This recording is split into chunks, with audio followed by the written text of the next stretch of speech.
7 p.m. This is a workshop for the City Council of Woodland to review the 2021 proposed preliminary budget. If I could please get everyone to silence your cell phones and stand for the Pledge of Allegiance. I pledge allegiance to the flag of the United States of America and to the republic for which it stands, one nation, under God, indivisible, with liberty and justice for all. Thank you very much. You okay? Yeah. All right. I guess we didn't go over this part, but I'll just do a quick roll call here. Councilmember Rounds? Here. Councilmember Chapman? Here. Councilmember Fredericks? Here. Councilmember Plaza? Here. Councilmember Smith? Here. Councilmember Holland?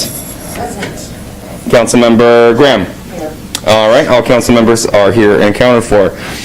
Good evening, everyone. Thank you for being here this evening. We've got our department heads that are going to be on the screen for you here. Everyone is remoting in. Tonight, we are here to present to you, did everyone get a binder first? No. You did not get a binder? I have one, but my wife took the car that it was in. Okay. And I'd just like to go on the record by saying everyone came into the meeting with their masks on, and they are still on. Thank you, Mr. Plaza. Thank you.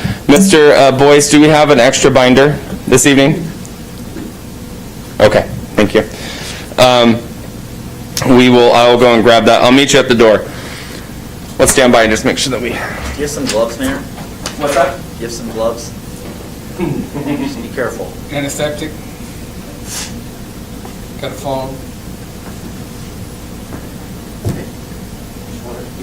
Hi, Miss Holland. Kind of a ways over there. What was that? Mr. Smith, how are you? Did you have your mic up? How are you, Mr. Smith? Thank you, sir. I'm not sure.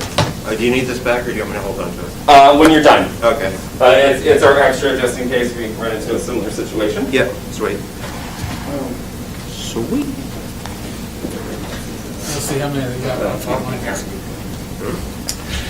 All right, now that everyone has a binder, we'll go ahead and get started. It's my pleasure to present the balanced 2021 preliminary, I can't say the word. Preliminary. Thank you. Budget for the City of Woodland. This budget has been developed with the pressures of increasing public safety expenses and the uncertainty of economic conditions brought on by the COVID-19 pandemic. As such, personnel reductions will continue on into fiscal year 2021. Those personnel reductions include 2 utility service worker 1 positions and the half-time positions of code enforcement officer and document records clerk. Included in this budget are projected revenues and expenditures for the 2021 fiscal year. The total expenditures appropriations for all funds is $26,866,565. Revenues and expenditures have been estimated with a conservative philosophy once again. Reserve forecasts are based on current state and local economic trends, budgeting formulas provided by Municipal Research and Services Center, and when appropriate, historical receipts. Expenditures have been appropriated to ensure the police department and the contract for fire services is funded. With the passage of the levy lid lift for law enforcement personnel and general equipment, the police department budget shows increases of 2 patrol officer positions and an administrative sergeant position. The annexation of the City of Woodland into the Clark County Fire and Rescue District, as approved by voters, will take place in 2022. The budget was developed through many hours of analysis and discussion with executive staff in my office, the result of which is a budget that is balanced and incorporates major changes in staffing levels and implementation of capital projects that are needed to maintain infrastructure and attract industrial development. The city will need to continue discussing and find new ways to provide important services to the community. City Council has been proactive in searching for sustainable funding for city services. Woodland has been very successful in obtaining grants for public works projects, but is now running low on funding that provides the required matches to those grants.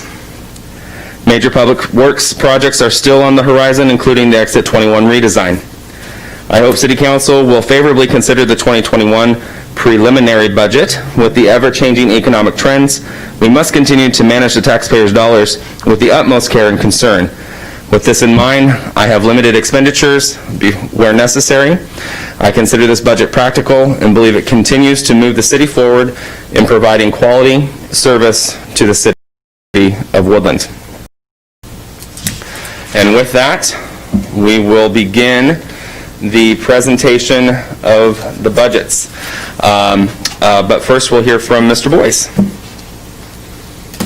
Make sure we can get that up there on the screen there. And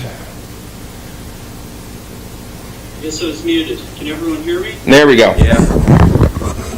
Okay, and can you see my screen on the viewer in there? Yes. Are you able to go big all the way or expand it?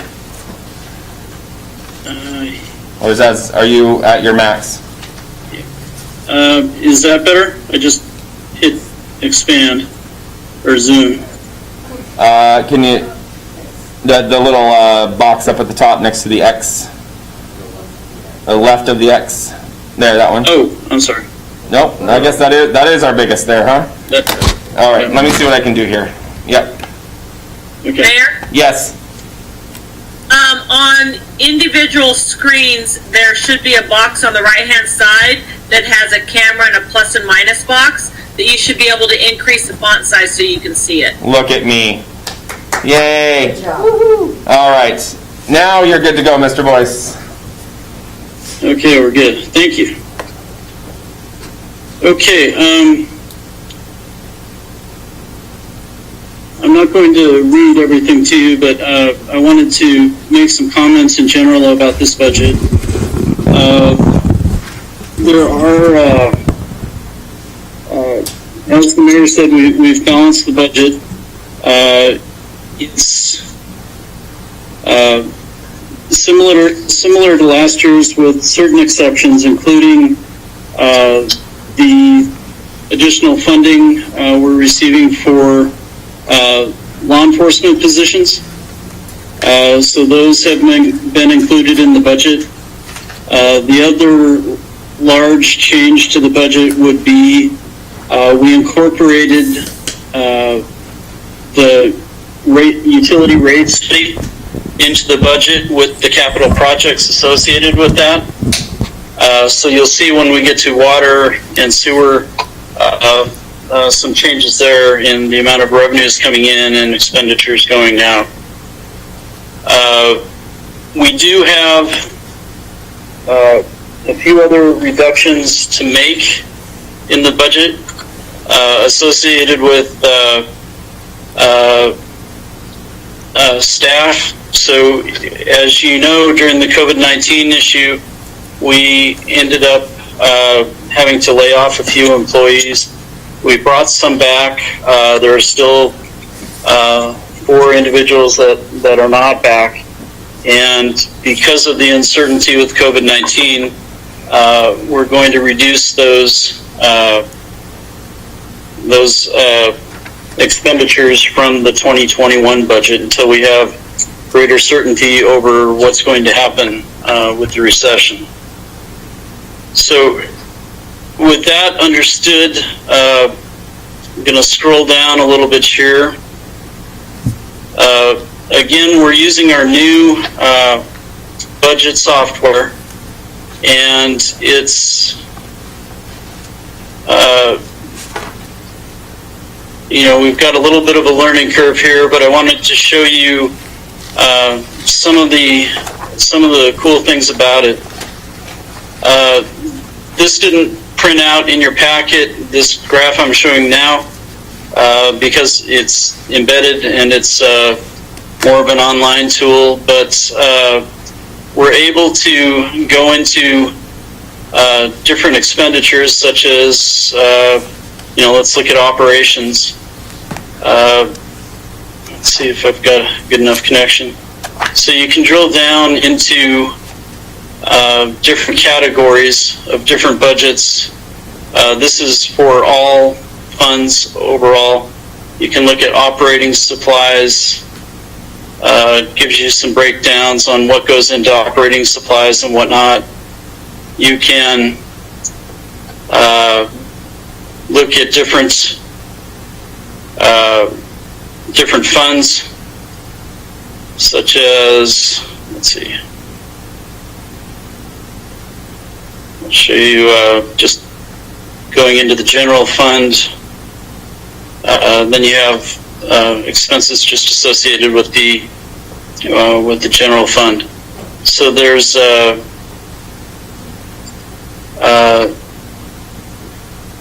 a number of different things you can do with it, and I believe we're getting City Council read-only access to this online tool. So you'll be able to go in and look more specifically at different areas of the budget. So eventually we want to get the public read-only access also, so people can get in and answer questions they may have about expenditures or revenues. Moving down, available resources for all funds.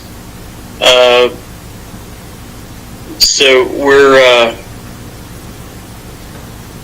and in your booklet, we do have some formatting issues we still need to conquer.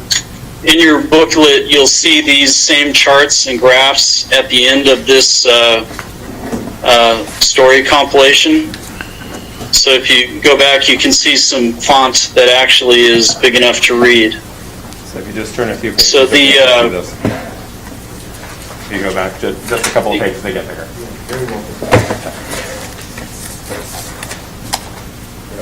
So you can see the revenues for all funds, this is everything in the entire budget, are equal to $26,866,000. That's up from $24,617,000. The major difference between the two numbers is both the Proposition 1 law enforcement levy and the utility rate study numbers that have been included in the revenue. Expenditures over all funds, and we're comparing 2019, what was budgeted in 2020 and 2021. You'll see the increases here also. Again, the totals equal the same, the 26 million. And again, the 2020 budget was at 24. And again, the main drivers are capital projects for water and sewer, and also the addition of police personnel. Any question on the overall numbers thus far? Mr. Fredericks? Well, I'm not sure now's the time to bring this up, but where would I find, in going through this, where would I find, it just says taxes, so it's lumping in all of the taxes. Because I want to make sure that I have an understanding of how we're estimating retail sales tax, and I'm having a difficult time finding that in this new version, which I like a lot better than any of the previous budgets I've ever received. But I'd like to have a better understanding of where I could get that breakdown. Okay, I think you want to, having a little trouble hearing, but I think what you want is to see a better breakdown on the taxes. Yes, sir. So let me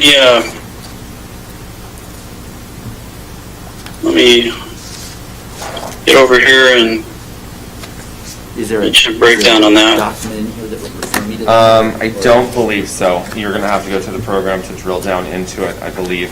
That Mr. Boyce is not actually in this document that's tangible for council. It's in the program itself, correct? Right. Eventually, we hope to have, there's a back and forth. So we can embed these reports into the document itself and then drill down on them.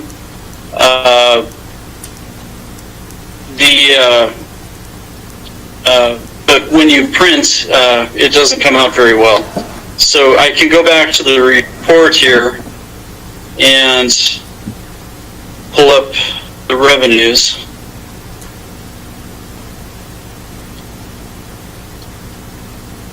And let's see, I'll look at, Mayor, Yes. Yes, Mrs. Ripp. Pete, I think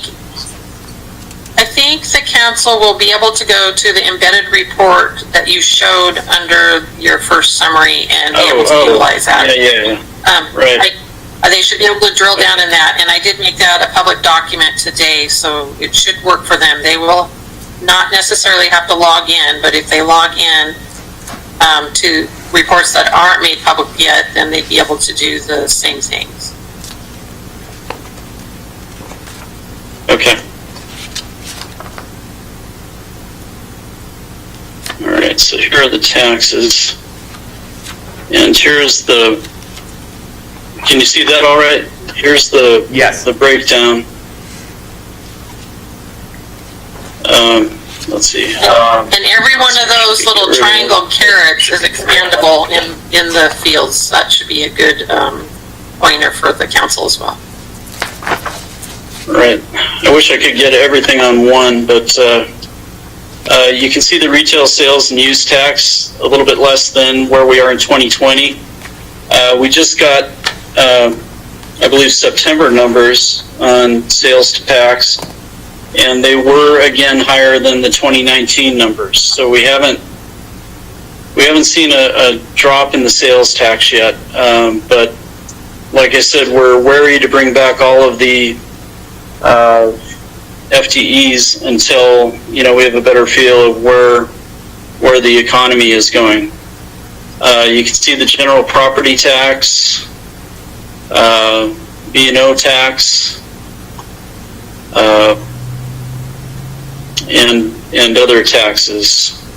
So the majority of the difference between the property tax in 2020 and 21 is the police levy lid lift.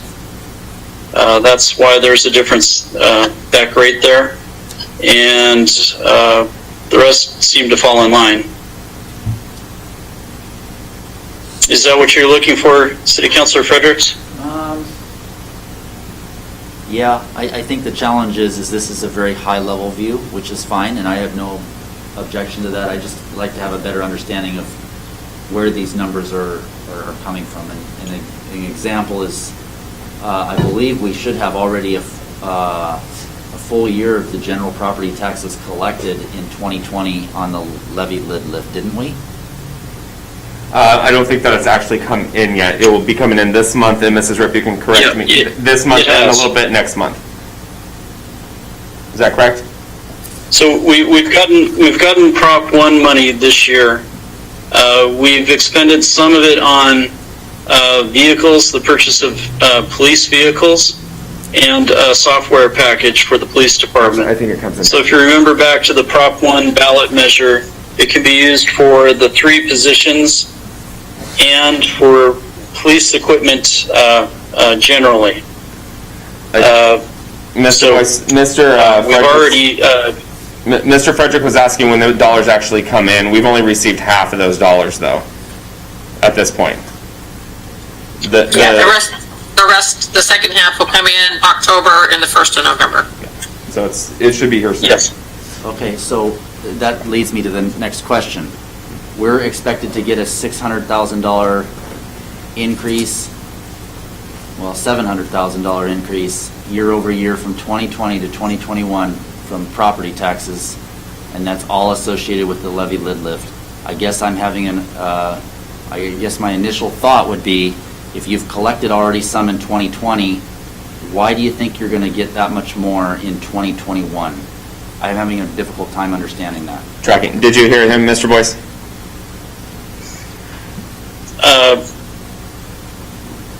Well, we're looking at the.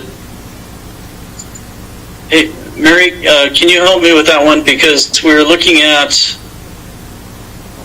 the 2020 budget. I want to say we didn't budget that increase in that year because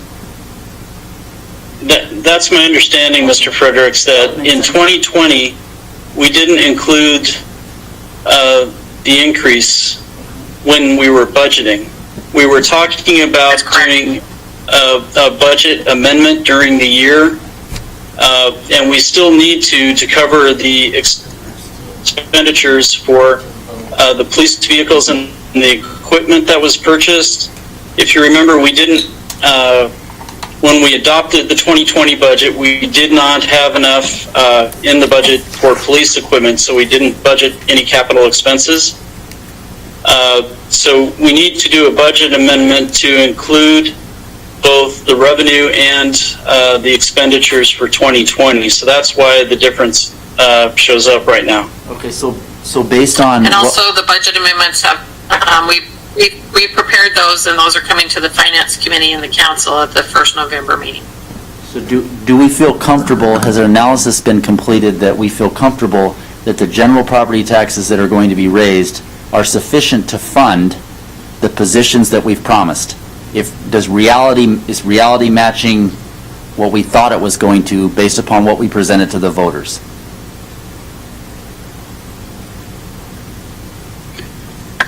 The answer to that is yes. So as you know, we're going to be opening the union contract again with the police union. So there aren't increases in police salaries at this point, but depending where that goes, that may change my answer to a certain degree. But again, it will come down to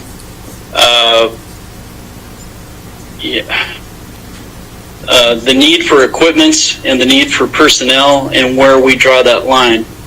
I believe with the funds, we can easily cover the 3 officers we discussed. The question will be when it comes to equipment, depending on where salary increases go with the next contract negotiation. Okay. We will also be presenting more detailed information during the property tax hearing and at the November 2nd meeting for the levy lid lift results and what we have for our percentage increase and such. Okay, so can we ask questions about the available resources, all funds? Is that where we're still at? Available resources, all funds. Yes, go ahead. This is like page Yeah, the big one, the first graph. 3. Okay. Yeah, Just we're on there now. I'm having a difficult time understanding why on the beginning fund balances, why there's a $3 million shortfall from proposed in 2021 and 2020 budget. Why is there such a big decrease there in ending fund balance on the very first line, beginning fund balance? Is that because of a grant? What is driving that big change from previous years? Beginning fund balances.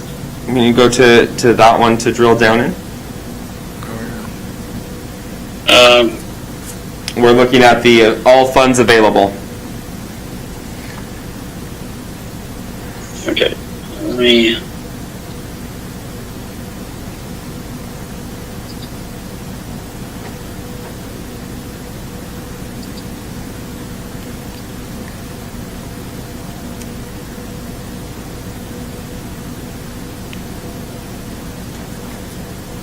Give me a moment here. You're fine.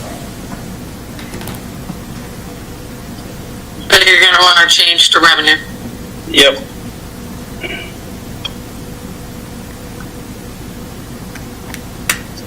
All right, perfect. So I think that's where we are. And then down to the breakout there.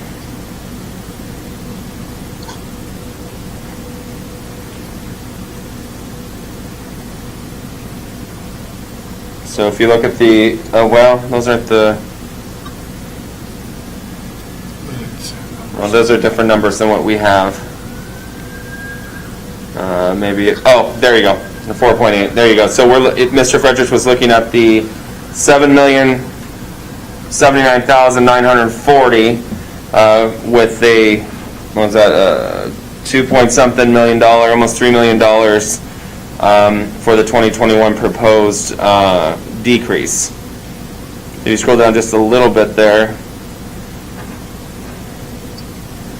he's looking at those two numbers right there at the total. This and this. Yes, and asking why such a large difference. Right, and the majority of that, I believe, is some of the capital projects we did in 2020 with the use of some funds, including the water fund and the water reserve funds for the HVAC and the redo of the water treatment plant. There were also, we're talking about fund balances for all funds.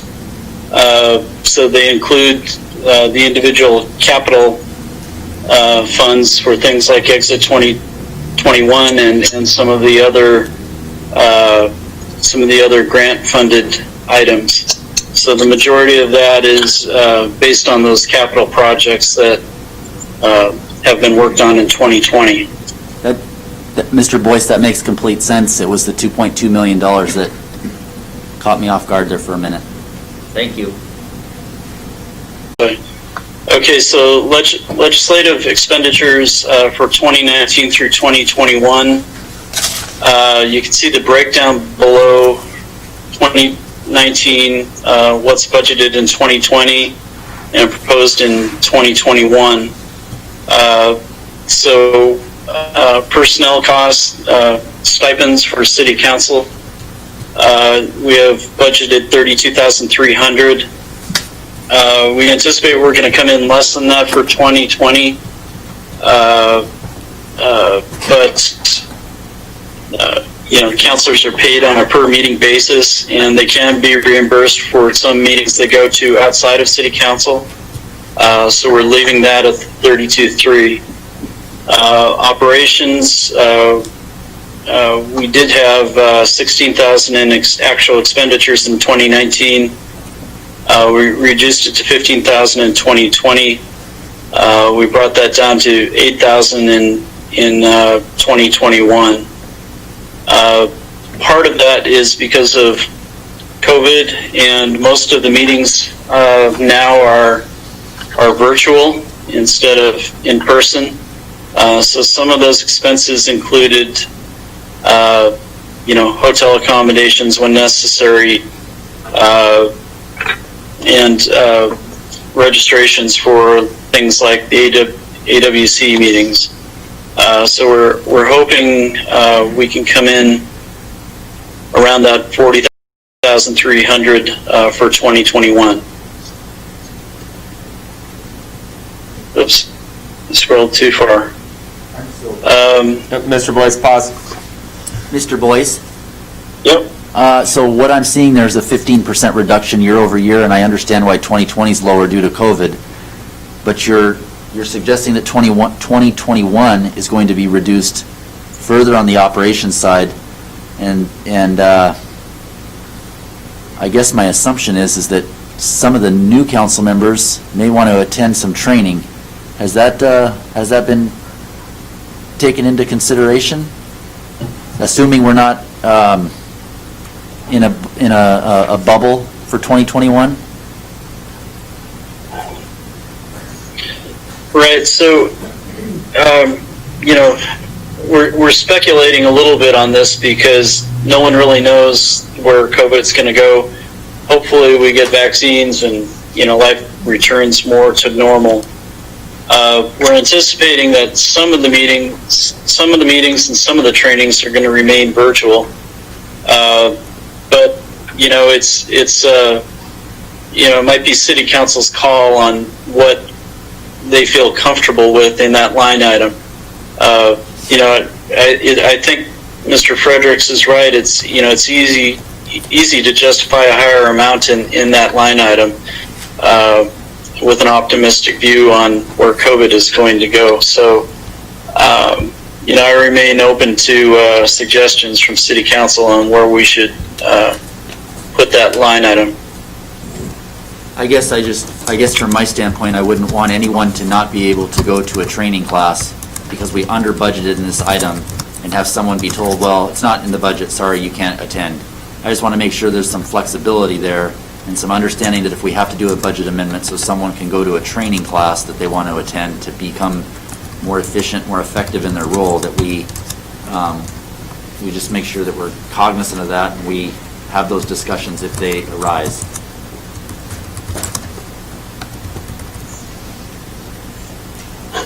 Yep. So did council want to make a change in that line item at this point, or do you want to wait till later?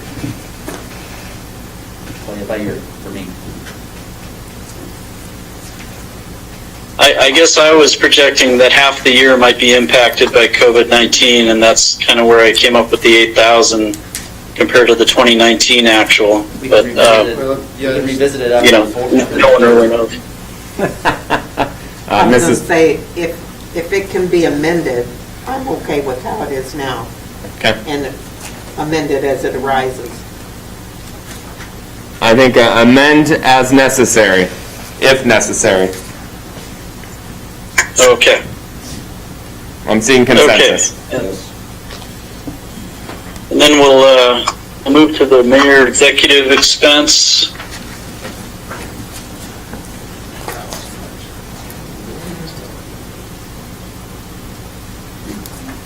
Okay, it's a little bit small there. Let me see if I can make it bigger. We can skip this one, it's fine. It's- No, I'm just kidding.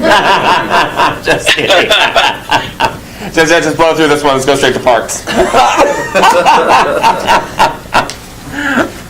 Oh, here's Zoom.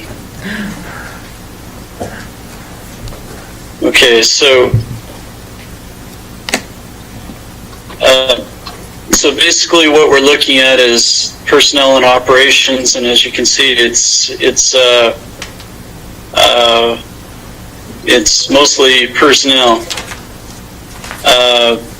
So we have salaries and benefits to the total of $198,000, and operations at $4,700, down from $6,600 in 2020 right now. So the total budget at $203 compared to $197 in 2020.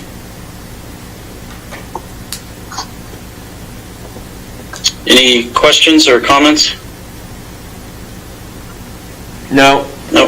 Oh, yes, oh, I didn't see you now, I'm sorry. Mrs. Holland was behind me. You've got to turn. I'm sorry, I didn't turn the whole way. I caught Janice and I'm like, go on. Yes, we do have a question. Mrs. Okay. Holland. So this particular one is just the city administrator and the mayor's salary, is that correct? Is that what this combines? It's the mayor and the city administrator, yes. Okay, Benefits as well, correct? correct, Not Correct. just salary. Okay, yes. okay.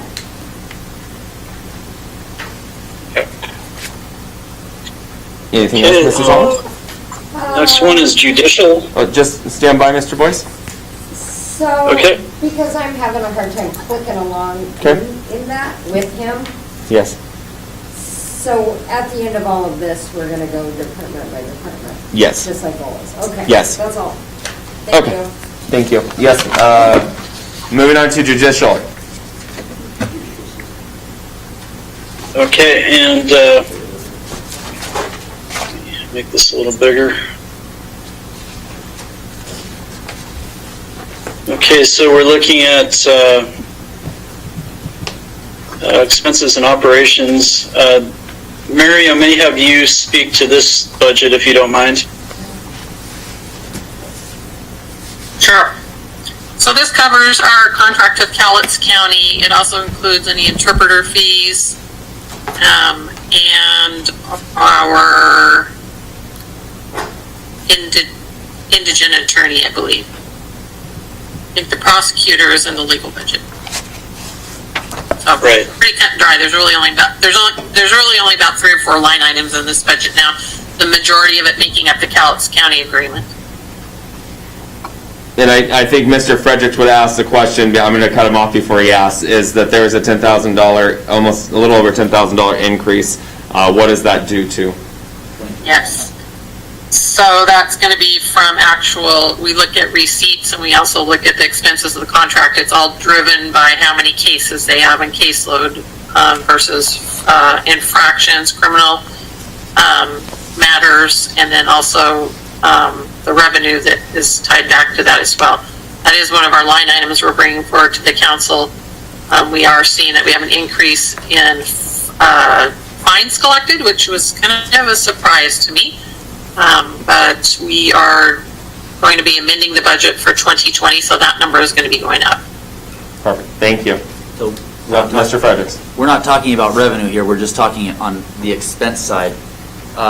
And that's the piece that we're missing in here is we have the 2020 budgeted amount, but what we don't have is the first 9 months of the year to kind of have a feeling of, okay, where are we at from an expense standpoint? So we can get a good gauge, because I should be able to take, for the most part, I know property tax is not a good one to do this exercise on, but for the most part, I ought to be able to take the expenses through the first 9 months, divide that by 9, multiply that by 12, and it's going to give me a pretty accurate or pretty close year-to-date number. And so, I don't have, council does not have the ability, or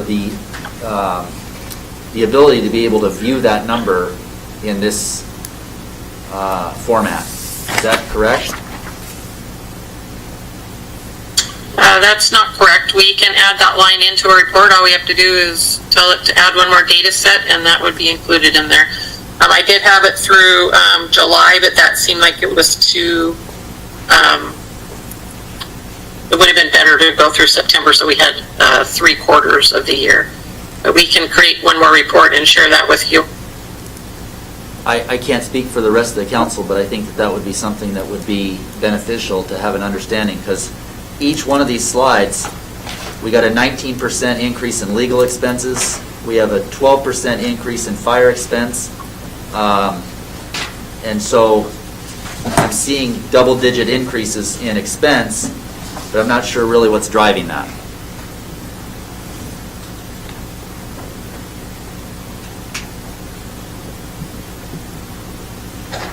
All right, we will work on that and get a new visual over. Okay. Legal expenses.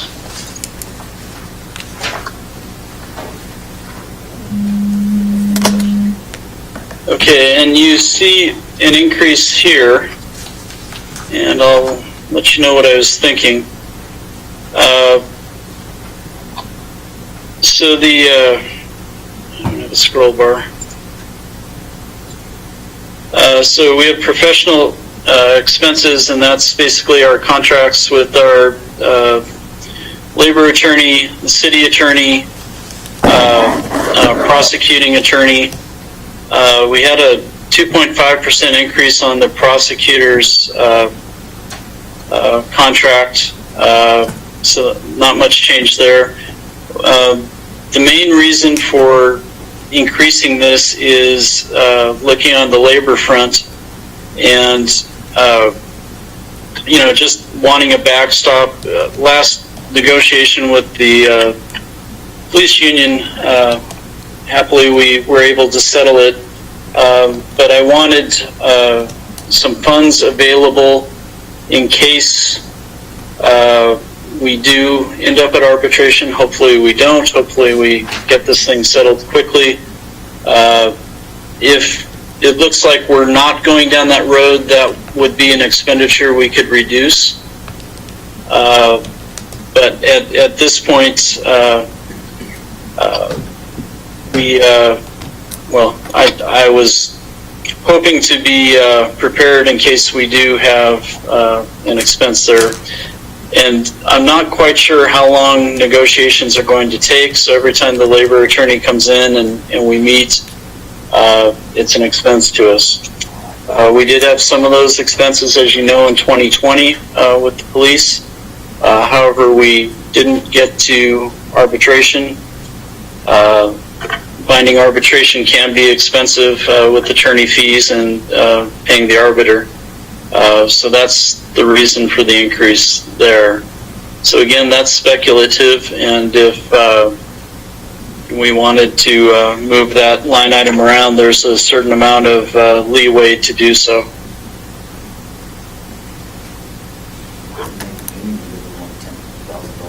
Any questions? Questions? I think the,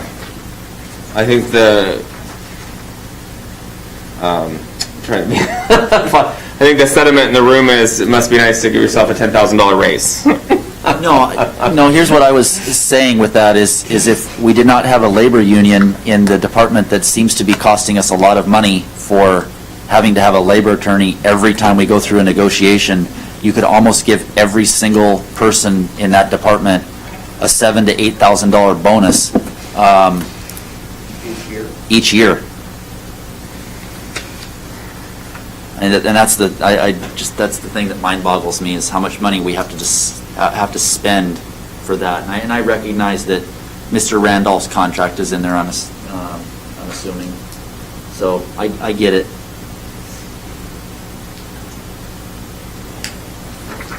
Moving on to fire. Okay. Sorry, I forgot to look down the table. I apologize to the three on my right. I have to learn to, I should sit this way. All right, I should sit so in the corner. as you know, we contract for fire services with Clackamas Fire District, or I'm sorry, with Clark County Fire and Rescue. You can see the 2019 actual of 1.1 million. For 2020, we're at about 1.29. The 2021 proposed came in about 1.4. We've asked Clark County Fire and Rescue to consider reducing that amount and making it equal to what the rest of the district pays. And they are considering that right now. The Chief Knorr is going to bring that to the board. So we're anticipating that amount will be reduced. I don't have a hard number yet on what the rest of the district is paying. We're attempting to get that from the fire district at this point. And it should also be noted, this is the last year before annexation. So for fiscal year 2022, we will be reducing, we'll be asking City Council to reduce the amount of the expense for 2021. So that is on the horizon. I think. Any questions with the fire? Yeah, Mr. Boyce, last year, did they give us a $17,000 reduction last year? Does that sound about I don't right? remember the dollar amount, but it was a reduction. They did it in 2019 also. Yeah, it was one of the years. It was almost $100,000, I think, and I think last year it wasn't as much. Do we have a time frame of when we're supposed to hear from Chief Knorr as far as what the reduction, if any, that they're going to give us is going to be? A time frame to hear back from Chief Knorr? You hear that? Time frame to hear back from from Chief Knorr? I don't have a hard and fast date, but I expected some indication in the next couple weeks here. You might have to summarize this because I don't think anybody can hear me. Okay. But if we don't know what the rest of the district is paying, why would we ask them to match what the district is paying? Because our rate is, so the question was, why would we ask them to match the rest of the district? Our rate is higher than the rest of the district at $1.50. They charge us $1.50 per thousand. And I believe last year, I think the district paid $1.46 per thousand.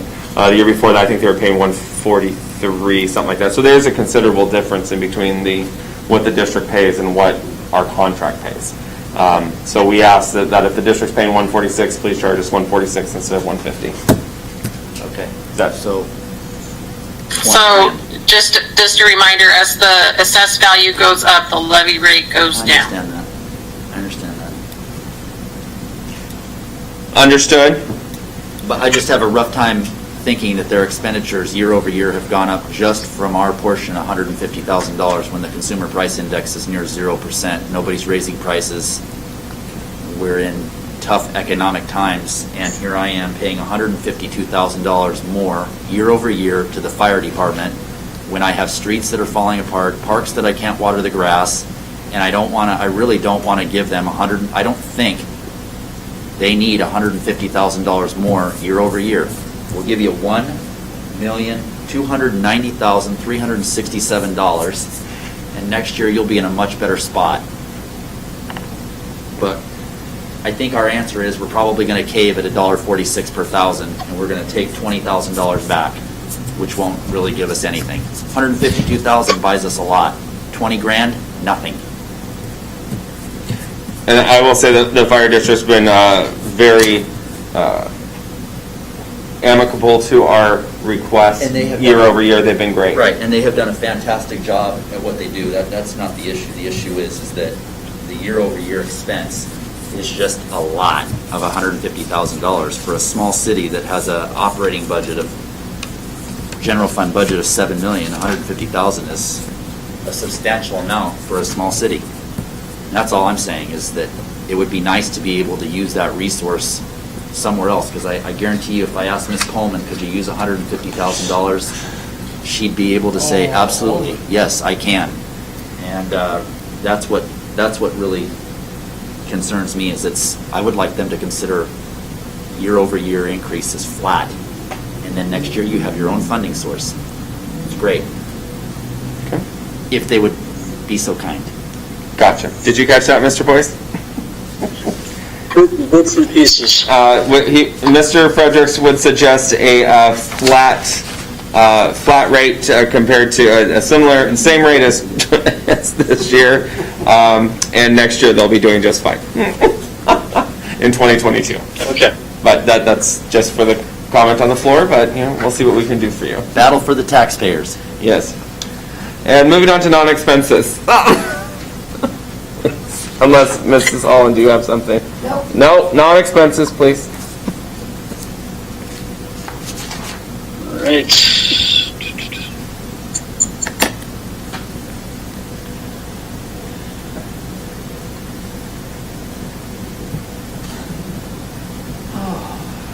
Okay, and these non-expenses are what we talked about before. They're just funds that are in and out. We receive them and then send them off to the different entities. So I don't know if there's a lot of conversation on this item.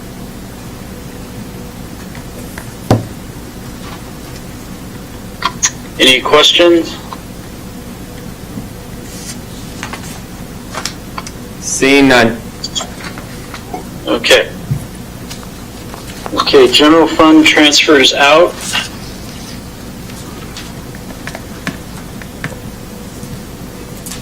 I think I saved it something.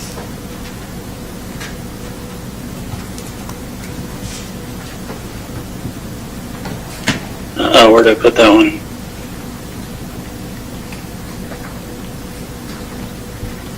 Not sure if this is it or not. Let me take a look. No.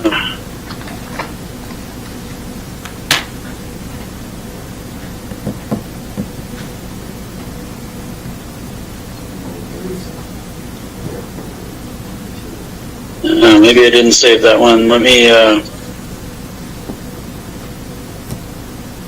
go to reports.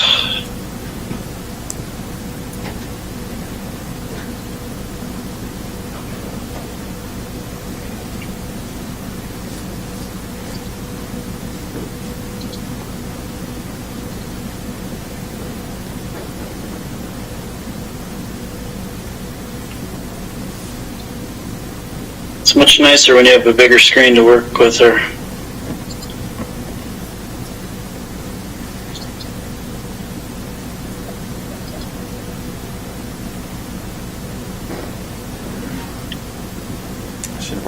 Okay, so I wonder if I can. I know something. That's usually my deal. Sorry, I'll let her know. Just 1 second here.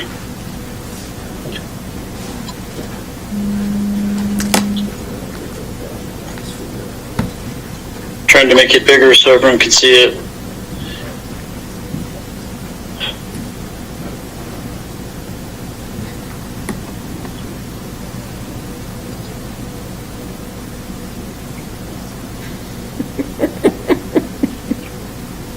All right, so these are the transfers out. We have 364,000 going from the general fund to the street fund 104, and basically that's sales tax revenue going to support the street projects. We don't receive gambling tax any longer, so that's zeroed out. It would have been nice to have that 184 we got in 2019. Mary, I may need your assistance on the transfers for 18,212. Do you know where that's going? That's the percentage sales tax going over to the equipment acquisition reserve. Okay, right. And then a contribution to 301, our general reserve of 38,268. We've got money going back and forth between those two funds, but the general fund contribution here is 38,268 to Fund 301. And again, not receiving gambling tax any longer. We got a $0 amount going to 301 from gambling. So the total transfer out of the general fund is 420,000. The majority of that being 364,000 in gambling tax to the street fund. Sales tax. Sales tax, yes. Any questions? Mr. Fredericks. Ms. Holland has one. Ms. Holland, Mrs. Holland. I would have looked, I just didn't get there yet. Sorry, thank you, Mayor. So we receive no gambling tax from anybody with pull tabs? Do any of the bars pull tabs? Because that's considered gambling. Does Brock's, Revenue. does Brock's bring in pull tabs now that they're open? Are we aware? I haven't been in there. I don't know if we have anybody doing pull tabs, but we get a little bit of gambling from the Moose, I think it is. Not just go straight in the general fund, it doesn't get transferred over to reserves. Okay. We used to, there used to be pull tabs though. I'm trying to remember because all of our establishments shut down. Yeah, the Old Merwin quit doing it, Franny's quit doing it, or Old Town Bar and Grill, and then also Fat Moose quit doing it. So we haven't had any pull tabs for a while, unless the new, called the Merwin, the new Merwin. No, Brock's started. Brock's Bar and Grill. I don't Brock's. know. I haven't been in there yet. Oh. Yeah. Okay. So, we'd have to go to Department of Revenue, pull itemized report, because we don't get those from Department of Revenue anymore. It's all lumped in our auto remittance at the end of the month, but we could check that. It's not gonna be a lot, it's probably gonna be less than $2,000. Okay. Those are like the best gambling ever, Absolutely. right? So, Yeah. My favorite. My favorite too. Janice. Yes. And the VFW does report a few receipts What are they? Oh, they've when they're got open. bingo, right? Is that considered gambling? Bingo, and they may have a few pull tabs, I'm not sure. Okay. So I'd have to go into Department of Revenue and look at the report again, but they file quarterly, so. Okay. Okay. Miss Holland, anything else? no, I just wanted to clarify, since gambling to me is gambling, not just card games. Yeah. You know? We don't get money off lottery sales, lottery tickets. No. I'm seeing a no. Okay. Mr. Fredericks. So I am going to page 2 on your, a message from Mayor Will Finn. Yes. General Fund 301. Very nice story there. Thank you. There's a fund balance of $957,264 in 2021. How is that in relationship to where we're at today? Are we putting more revenue in? What is the revenue into 301? What is the expenditures out of 301? And what is the delta between the two? So you're looking for the net of the transfers between 301 and general fund. So the general fund is contributing $38,268 to Fund 301. And let me find... I jumped ahead. I think I jumped ahead. Hold on here, I'll have the number for you. What page are we on? Oh, that's my page.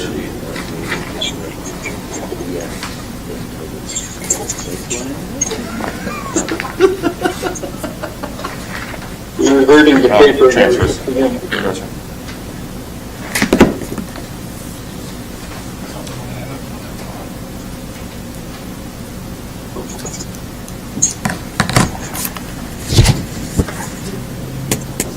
Pete, you might be able to just go to that 2019 to 2021 report and drill down to that one fund under expenses. Yeah. And ending fund balance will show you what your net is.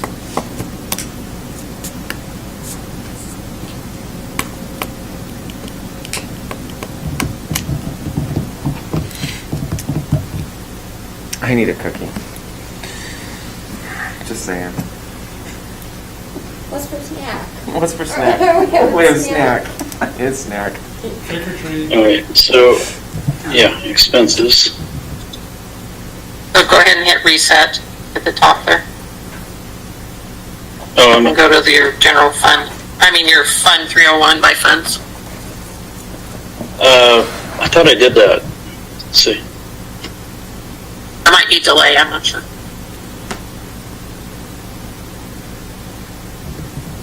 All right, so let me just do it this way. 301. Transfer out. Okay, let me make it so you can see it.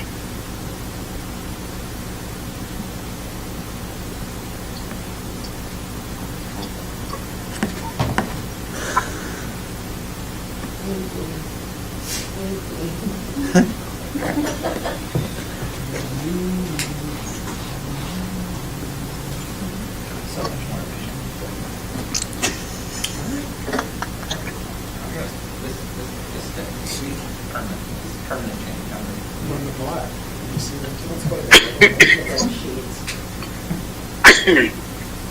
Okay, so let's see, do I have the right one here? Nope.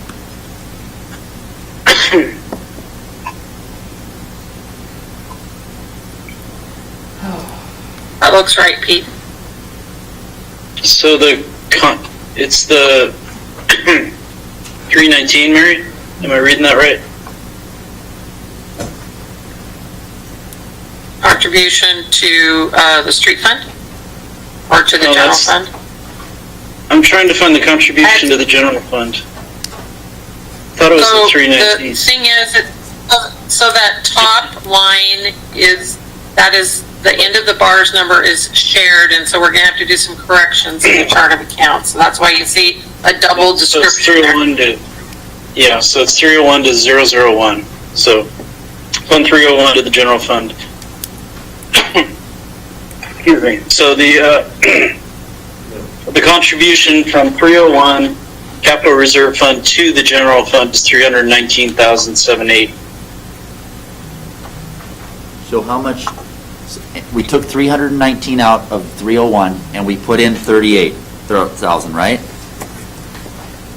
Yeah, that was one of those late things I noticed that I didn't get fixed in time. We could, just change that contribution from 301. But anyway, that's why I put the net in the mayor's message.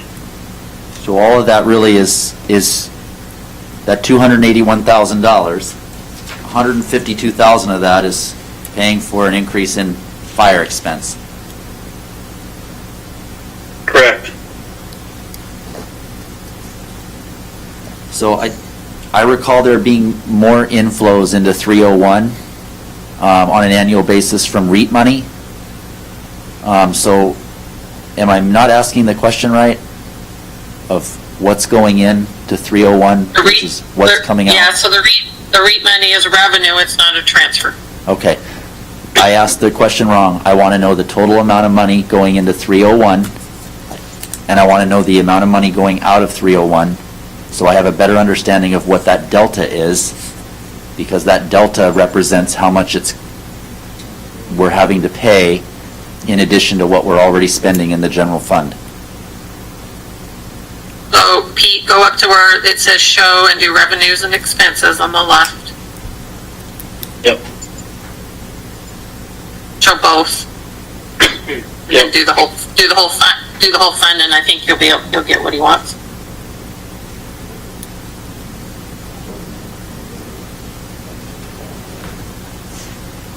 All right, so I wish I could make this part smaller over here, but This doesn't necessarily have to be found tonight, but if I could get a 3-year history, 2019, 2020, and proposed 2021, that's all I need to see. And then I can ask questions from there, so you don't have to find it tonight. okay, well, it's all right here, it's just trying to make it viewable. I understand. I can print out that report and get it to you. Okay, thank you, Mr. Boyce. Okay. I shared that with council members, so make sure if you have a chance to go into the OpenGov, and you should have got an email that said you had a shared report, and you should be able to see these as well. Okay, I'll check that out, thank you. That was about week before last, I believe. Maybe last week. I think it was week before last. And if any city councilors want some one-on-one training on how to use it, give me a call, and we'll find time to sit down with you and show you the ins and outs. Is your email coming to members of council, Ms. Ripp, or is it going into the spam folder along with Asian dating and all those other things that are in my... It should have been an invite from OpenGov saying that a report was shared with you, and then there's a link in there for you to open it. Ms. Holland got it, so I just have to go look again. Thank you. Appreciate it, thank you. And if you can't find it, I can resend a new share to you. I haven't seen one in over a month. It says I'm not allowed to forward it, I've read it, Okay.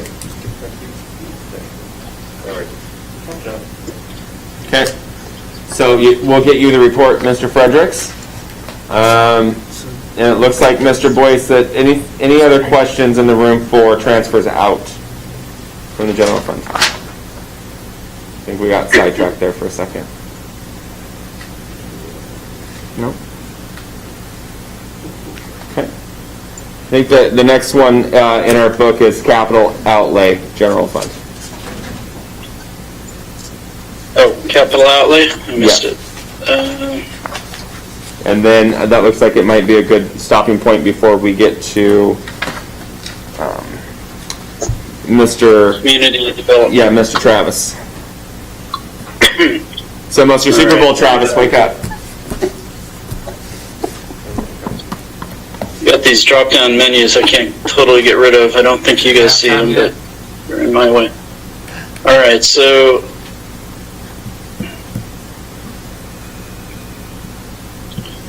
apologize doing this again. I don't have this one saved.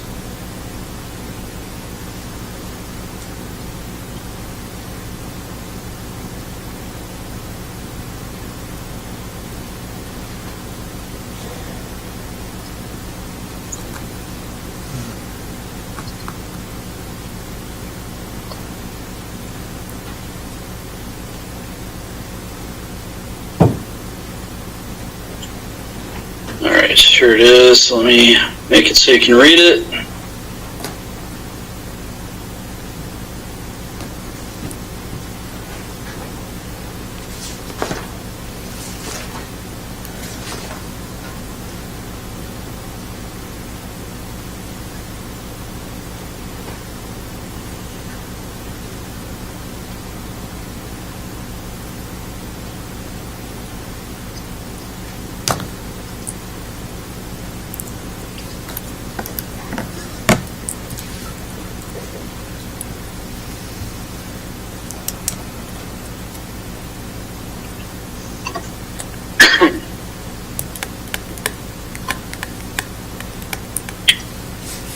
All right, why is this not? Need a hammer? You got Chief's sidearm over, use it on it.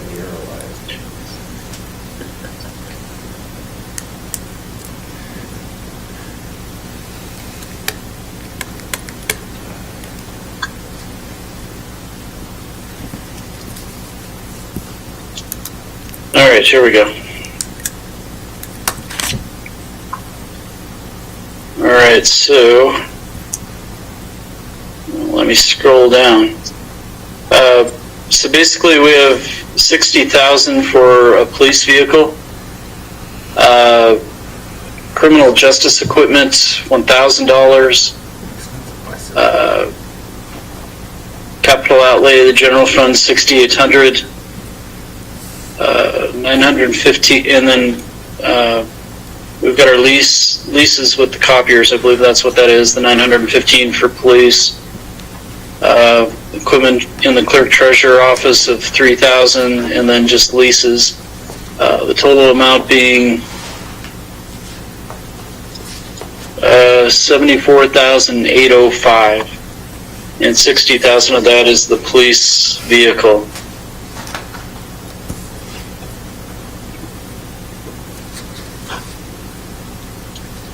Any questions? Yes. How much, Mr. Fredericks. how much revenue is going into the capital outlay? What are the sources of the capital outlay revenue that's going in? So, in this case, police equipment is going to come from the Proposition 1 property tax funds. The rest of it would be from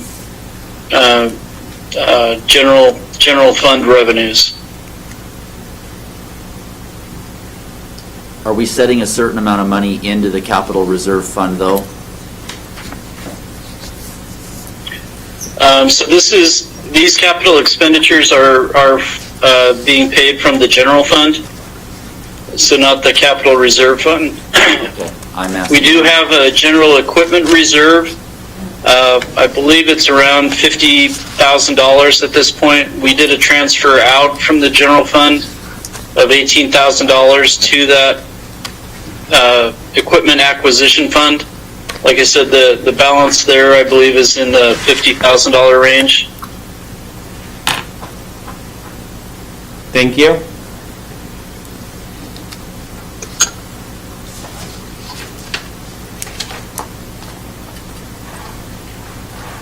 Any other questions on capital outlay for the general fund?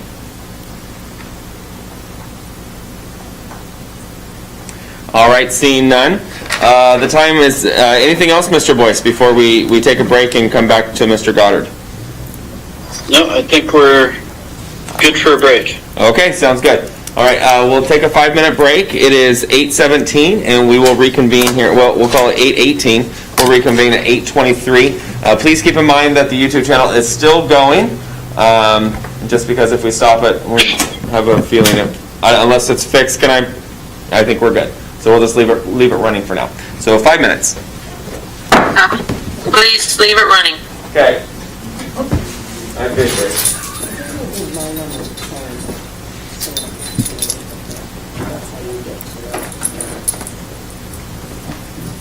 He doesn't like my password.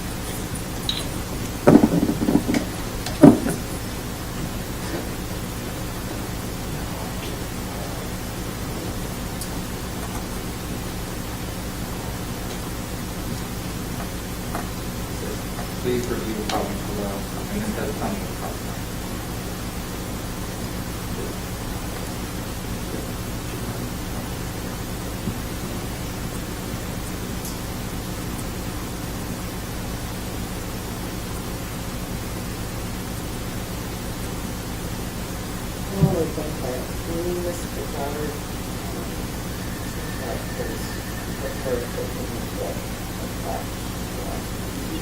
Yeah.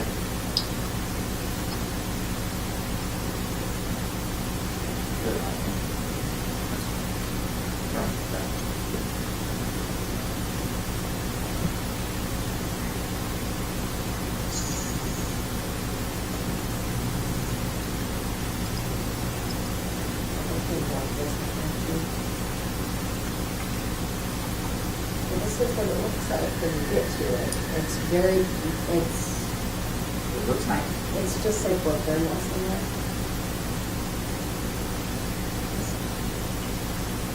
Hey, Mary, are you still there? Yep. Hey, on the left side of my OpenGov, I don't see the stories any longer. I've got budgets, reports, and network. I just logged out and came back in, but That's weird. Just didn't like my password. And then I just had to choose my password. So now I have no idea what password is. Well, PB means that you're logged in. right. Just a minute. Let me look at mine. Chief, can you come let me in the back door? I need some hot cocoa.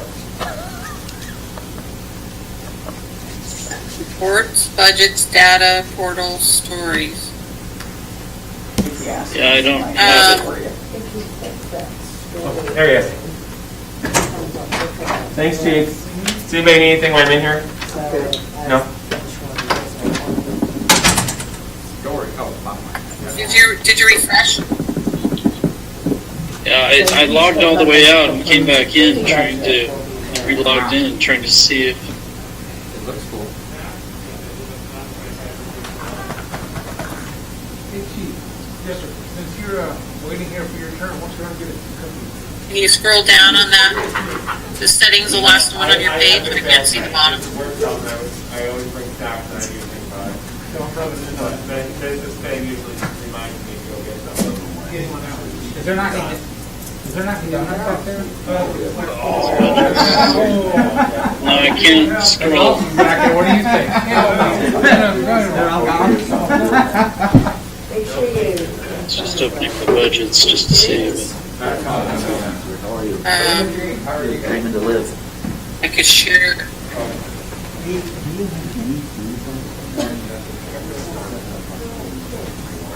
you have it on yours though, Mary. Yeah, let me try that. Let me try this. Hold on. You call Anthony. Which one are you going into? Yeah. There you go. Well, I'm just trying to find stories. 911 and have an emergency run. I know. Yeah, I wanted to go into stories for Travis's presentation. But you can try. Yeah. Try a different browser. Try, are you in Chrome or Internet Explorer? I'm in Chrome. Try going to a different browser and They see if still that have would their help. apple pies or Okay. you can get French fries and dip in chocolate milk cake. I mean, What's been killing me is how they've limited, how all the fast food places have limited their menus due to COVID, making it See. as they can. Mary, I saved the page, so in Chrome, I guess let me go to Spicy potato taco. really? Like, we went the other night, we were over at Walmart, and I'm like, hey, we haven't eaten yet, maybe I'll grab something there, and they go to the grocery, and I'm like, there's black splashes through. Oh, really? Now you can get everything at McDonald's.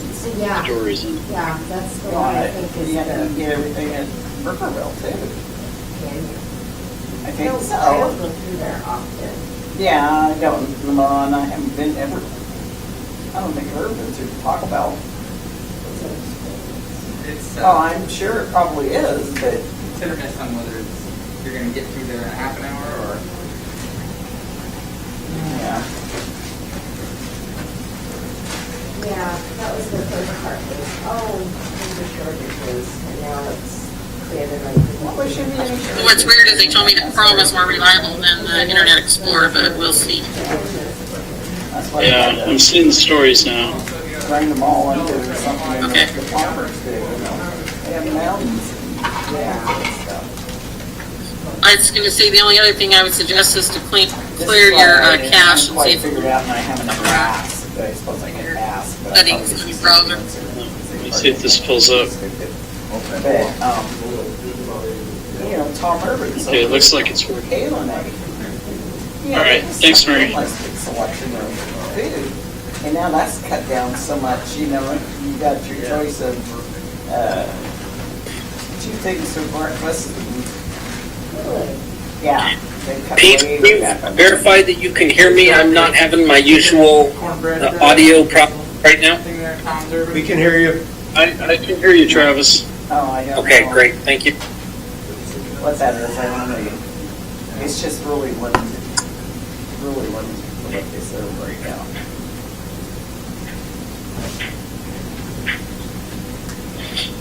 They caught the nest of the No. murder hornets in Blaine. So No, I know. People think they do 2021 is something something, to the office. we're on the upswing now. And they got something else to worry about. Just check that one off the list of, We're gonna all die of these things now. we'll check that one off the list of positives for I'll take my 2020. mask off when you're reading, you know that? Lord Farquaad said we could. They, I saw that they were wearing the suits to suckle up and then they. Where'd you get that shirt? Once they had up on their, honeybees.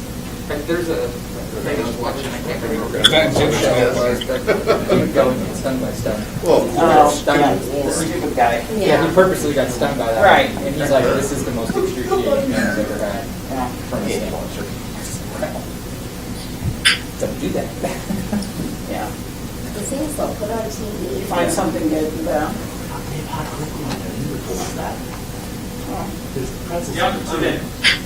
It's a hot toddy, it's tis the season. Oh, thank you. Did somebody put their fingers in this? yeah. What else? I might have stirred it for you. All right. Sorry I'm late. It's 8:26. We are back in session. Break went a little bit longer than we were supposed to. Up next on the docket this evening, we have community development, which I'm super excited. All right, Mr. Goddard, we're going to go ahead and turn it over to you now. 3 minutes. Okay, Just kidding. okay, thank you very much. Try and do it in 3 minutes. Mr. Boyce, if you could scroll to the bottom and that's hot. open up.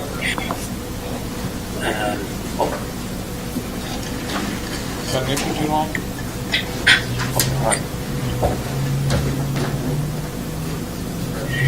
Is this what you wanted to look at, Travis? Yep, if you could click on filters and load up the community development department. Next one, yep.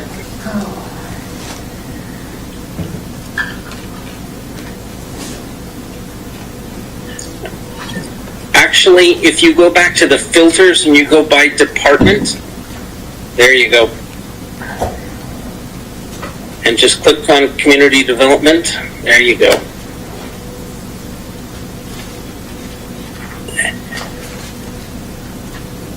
Thank you very much. So community development has a relatively simple budget. Our first line item is personnel, and our projected or our proposed 2021 budget is $310,645, and that includes the 3 employees in our department. That is our permit technician, the associate planner, and the planning director.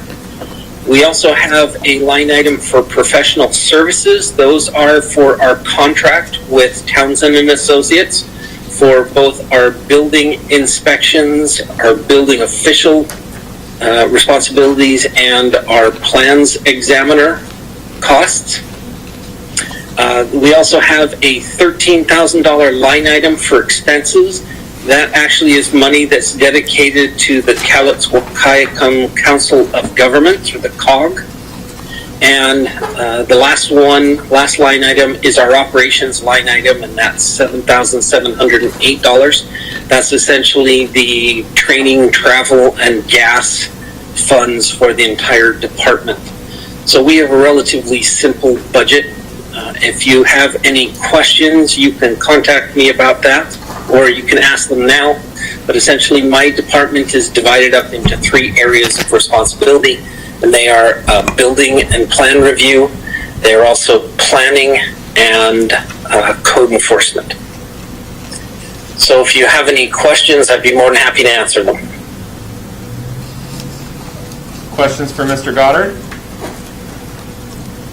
We appreciate you, Mr. Goddard. Mr. Goddard, I guess, oh, go ahead. You can't make it that easy. Yeah, I'll ask the question here. I'll ask a couple here just since they're not asking a question. Does your budget include a code enforcement officer, knowing that that position was reduced this past spring through budget reductions due to COVID? So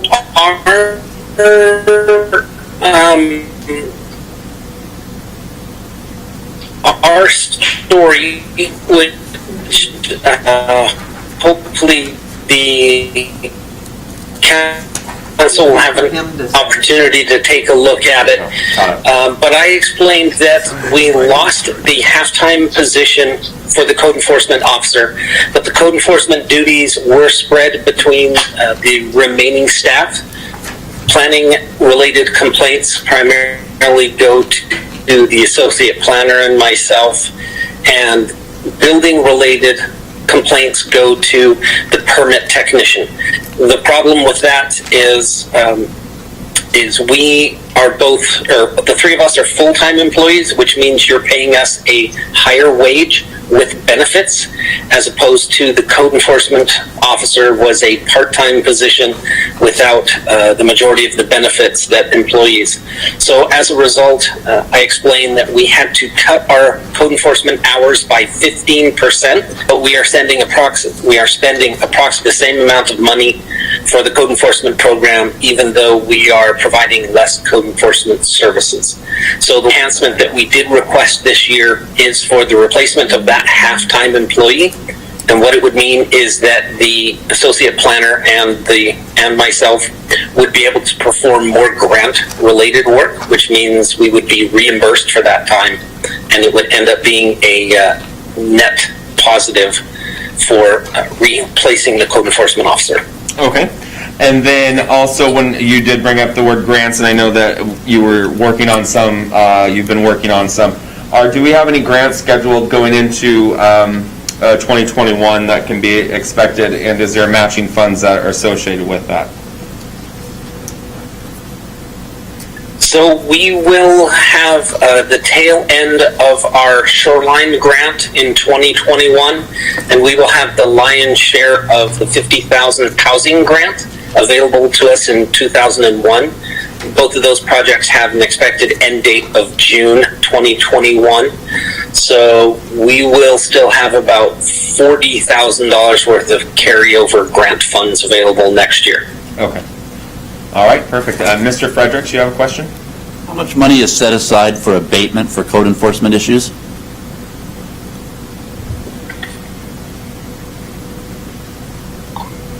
Did you hear that, Mr. Goddard? Pete? Yes. Pete, if you could just scroll up. Yes. Do that too. Actually, I believe it is, it's the very last item on that. It's under operations. There is a nuisance abatement funds of $100. Yeah, oh, there it is. It's $100. It's down at the bottom of your sheet there. Do we have any current liens on homes or properties in Woodland for non-compliance? We do. We have one that we are, currently it is recorded for $708, and the property is up for sale, but the revised lien amount would be $13,000. So I am working, or I talked to the property owner, and if she can show that the violation is no longer,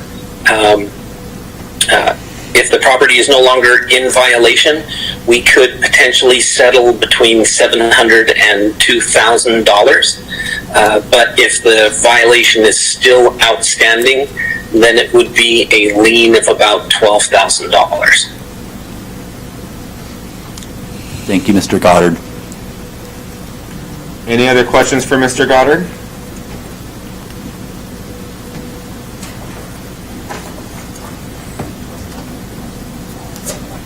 I'm waiting for Mrs. Holland. She's reviewing, so I'm just making sure before we. You're good. Okay.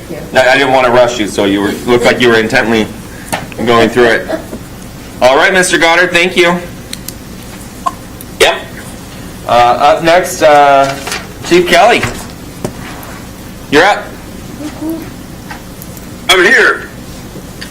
Okay, Pete, if you want to go to the story page for my thing, and first, before I get started, I want to thank Mrs. Ritt for the help on this page. She used our page as the guinea pig for the program, so it looks good. I did change a couple of things, and I don't think I updated it in time for council to get it, but the story tells an overview of what we had going on and how fortunate we are to have the citizens of Woodland vote for the levy lid lift that allowed us to move forward with this. Obviously, we were held up a little bit by the COVID situation that we're in, but the good news is, as of today, Mayor Finn signed 2 letters of hire for 2 brand new employees. One will be an advanced employee, which will go through the FTO program, and the other one will have to go through the academy. We're hoping to get that individual in the academy before the end of the year, and looking forward to hiring 2 more individuals after the first of the year. We have 2 that are in background right now, and obviously there's some delays when it comes to the background. But the good news is we're moving forward with that and taking advantage of the opportunity that the citizens of Woodland gave us with the vote for the levy lid lift. Obviously, you can see by the story page that our big increase was the salary and benefits for this past year, with the contract being signed, and probably increase a little bit, or just with cost of living. And then we're getting full on our equipment. Obviously, you know about all the vehicles that we've purchased, and that's very beneficial for us because it keeps our fleet from aging too bad. We do have a couple of older vehicles, but we'll keep plugging along and ask council to approve 1 vehicle per year, unless we're able to use some of that funding from the levy lid lift eventually. But obviously, as you can tell from the expenses or the proposed, you can see the increase in the personnel, the expenses. And the difficult part for us is our communications and our care and custody of prisoners keeps going up to about 5% every year. The big thing that we're going through right now is jail negotiations, and those are right now at a little bit of a standstill until later in the earlier part of November, before we go back to the table and have some negotiations with the county on how that's going to fall out for us. But right now they're holding steady at 5% increase for this year as well as 2021. Our operations expenses they go up just a little bit. Obviously, the fuel goes up. We're hoping to get move forward with the approval of the training and travel and training budget, which increases a little bit each year because of the situation that we're in with some of the legislation that has passed, and we're focused more on de-escalation and just training on use of force, the new use of force rules and that type of stuff. But everything else kind of holds a little bit steady. But our biggest, like I said, our biggest increases are salary and benefits for our personnel. Pete, if you click on the views, like the filters, and click on police, it'll add in the capital outlay. Right here? Scroll down. Scroll down. Yep.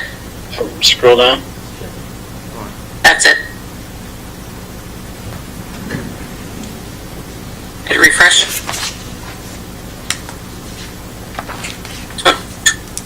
Yeah, police. There it goes.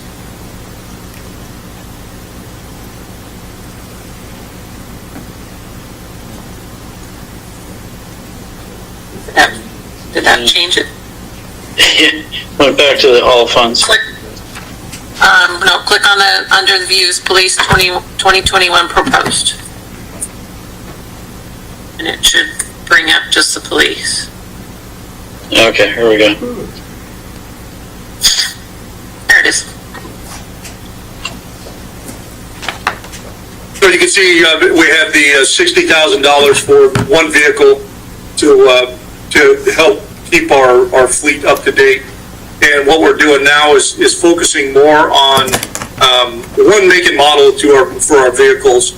So by the end of probably 2021 or 22, we will have a consistent fleet where it's one make, one model, where we'll be able to realize some cost savings over the year, in the future, so that we're not buying for several different types of vehicles, because expenses could vary from one make to the next.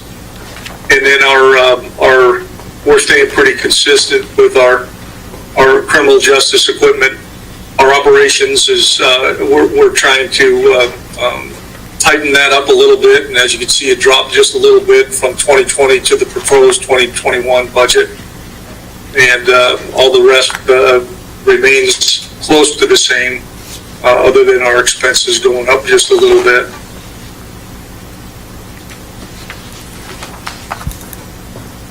And that's about it. It's pretty cut and dry when it comes to what's displayed on the screen. Questions for Chief Kelly? Mr. Fredericks? No, you're good. So the 2020 property tax money received for the levy lid lift, I know we haven't received all of that yet, but we should have a clear understanding of how much we've received versus how much we've spent. Why wouldn't we have enough to be able to take an additional $60,000 out of the 2020 budget and buy that second vehicle that you need to replace the second one that you really need in the 2021 budget? I didn't get all that, Mr. Mayor. Okay, so a question on the floor is, we've received property tax dollars already this year. Do we not have enough to purchase the vehicle that is needed and put another vehicle in 2021 out of the 2020 budget, and then put an additional request for another vehicle in 2021 to replace the aged vehicle? Is there a reason why? The reason, and I guess the reason being, is we're still, we've incurred an expense from a 2018 vehicle that we were supposed to get that never showed up. So we had to renew that. So we kind of put a little bit of a burden on the budget, and I didn't want to add that burden to the budget by getting another vehicle. If we realize that funding is there later on in 2021, we can always add that towards the end of the year and do a budget amendment. But for now, equipping 4 vehicles is eating a big chunk of that budget, as far as equipment to upfit that vehicle with computers and roll cages and so on. So there's all those added expenses up to around 61 or more, a little bit more than that, just to upfit one vehicle. And they're a little bit more spending because we're going from regular full-time gas to a hybrid type vehicle. So there's a little added expense to that, but $60,000 will do that for one vehicle. But if it's necessary and that vehicle becomes a little too aged, we can shuffle vehicles around and still maintain our fleet, and later on add that second vehicle if we were to do that. Are we able to get police vehicles currently? Are we able to get police vehicles currently? So far, yes, sir. So I will tell you, though, that we order in, I would say, February, and they show up about now through the end of the year. So we've ordered 3? I think last year we ordered those in about this time, and we received, I think, 2 of them, or maybe 3 by the summertime. So we were able to get those vehicles in a little bit more of a timely manner than before. Mary's got some input. Yes, Mary. 3 of them? She's saying 3? Yeah, I said we put 3 in service because I got them through the insurance, so, yeah. So 3. So we just, and we're just squared away a few of the minor details to have those vehicles operational. One of them is unmarked, which will be eventually when we make the move on the administrative sergeant. That'll be the administrative sergeant's vehicle. I guess from my perspective, there should be plenty of money left over because of COVID. You've not had the ability to hire people because there's been some challenge there. You should have plenty of money for equipment. On the 4 vehicles, 3 this year, that's $180,000, $60,000 a vehicle. 4 would cost you $240,000. There should be plenty for a 4th car and then get another car next year, which would be your 5th car. But I'm tracking what you're saying. So Mr. Frederick is stating there should be enough money in the account to order a 4th vehicle this year, right now, and a 5th vehicle in 2021 that should be budgeted. So from his calculations and his standpoint, he believes that there's enough money in the account to order another vehicle right now for 2020, out of 2020 budget, and then budget another vehicle in 2021 to get rid of the aged vehicle. But since we're cash basis, it's going to be realized when we get the invoice. Well, I think, Chief, isn't it true that we put 4 into service this year and 3 were the most recent ones? Yes. Four? But we don't have 4 vehicles on the road. One's in the parking lot and one's at the shop, still being upfitted. So we took four out of the 2020 budget. Correct. Correct. We have done 4. Still have enough for that. I heard him say, correct me if I'm wrong, that he needs 2 vehicles, but he's requesting 1. Is that what you all heard, or is that? So Mr. Fredericks heard that you needed 2 vehicles, but you're only requesting 1 for 2021. Well, it'd be nice to have 2 vehicles, but really the necessity is for 1, for the most aged vehicle. So I think Mr. Frederick is saying, if we've got the money, why, and we don't have we're not spending the money on personnel quite yet, why wouldn't we just upgrade the entire fleet? At least, I'm not saying you upgrade the entire. Not the entire, but at least bring the other ones that are aged up. So order 5 for 2021, because there should be plenty of money, and then that 6th vehicle would be replaced in 2021, and everybody would be upgraded by that point now. The voters of Woodland, in my mind, have said they want an increase in the expense on public safety. Mm-hmm. If he feels that that's what he needs, why wouldn't he propose that in his budget? Okay. The voters of Woodland have stated that they wanted to provide these funding to the police department. So if they provided that funding, then they expect the money to go to the equipment as requested, and personnel. So we've got the money, and Mr. Fredericks feels, of course, he's one voice. I'm saying that for you because you normally do. Why wouldn't we just do it now if we have the money and the voters have said yes? Okay. Done. I'd absolutely do that. Okay. I just don't know if Okay. I don't know if we can spend the money in 2020, because I believe since we're cash basis, we spend it when it's shipped. We don't accrue, so it's still going to hit the 2021 budget. Is that correct, Ms. Ripp? Did you hear that, Mary? Didn't hear the whole question. We could order it now. So he's saying, Something about hitting the 2021 budget? yeah, since we are cash-based and we don't pay until delivery, that vehicle, that 2nd vehicle would hit the 2021 budget, not the 2020 budget. Is that correct? Correct. All right. So Yes. what I'm hearing is, Chief, is if we have the money, you should be budgeting for 2 vehicles. Okay. I feel I will confident amend the budget then. I also feel confident that Mr. Boyce is going to be able to get us a $60,000 reduction in our fire contract, which will pay for that. So no pressure, Mr. Boyce. Thank you for that vote of confidence. Perfect, thank you. All right, other questions for the chief? All right, seeing none, thank you, chief. Anything else? Oh, I'm sorry, one more question on the floor? The last question that I have is, when you're going through the jail negotiations, are we doing anything other than chicken in the box, plucking at numbers to determine what our care and custody budget is going to be? It is extremely difficult to have any kind of comprehensive understanding on exactly how they're trying, that they determine that number. It seems to be all over the board.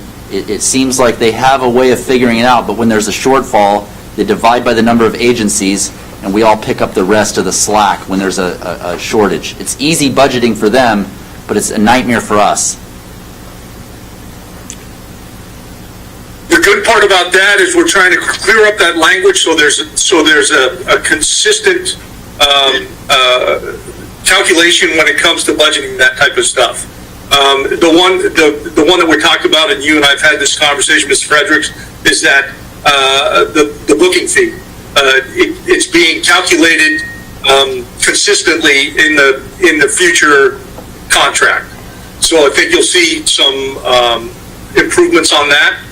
I don't know how much savings that'll show, but it will show a little bit of savings. And the other part is, once we get to where all of the municipalities agree, we'll be able to move forward and save a little bit. I'm hopeful that we'll be able to save a little bit in the current climate that we have. There's also some other things that we're working on that I'm hesitant to talk about now to see if we can't improve and save some money. The good part is that we were able to save a little bit because of the COVID restrictions with booking and the restrictions that I've placed on officers when it comes to booking individuals on a regular basis. And that also had a lot to do with the COVID situation, where there was restrictions on booking put on us by the jail itself. Which is exactly my point. If we're incarcerating less people, presumably our cost would be less. And that is what I'm having a difficult time with. If we're sending less people to jail, why are my costs not going down? Unless everyone is breaking their leg. I'm having that difficulty as well, Mr. Fredericks, and that's something that we're trying to iron out with the county. Okay. All right, thank you. Anything else for the chief? And I'm sure Mr. Boyce can back me up on that. Yeah, we're having some good conversations with the other municipalities and trying to get to a better contract with the county. All right, thank you. All right, seeing nothing else? Thank you for your time. Thank you, chief. And I know that next up in the book is Public Works, but what I'd like to do, I'm sorry, Tracy, Ms. Coleman, I'd like to jump to the clerk treasurer's office because Ms. Coleman has the majority, the bulk of the last two, and I know it's going to take some time. So what I'd like to do is go through Mrs. Rips and see where the time is when we get through with that. Let's see. So Mary, do you want me to make you a presenter? I think I can share my screen. Let me try it. Well, I think I can just share my screen. Hold on. Okay.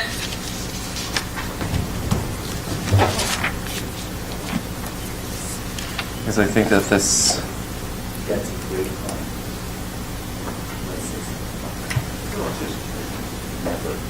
The same chair I've been sitting in for 12. Let me unshare mine. Maybe that's part of the problem.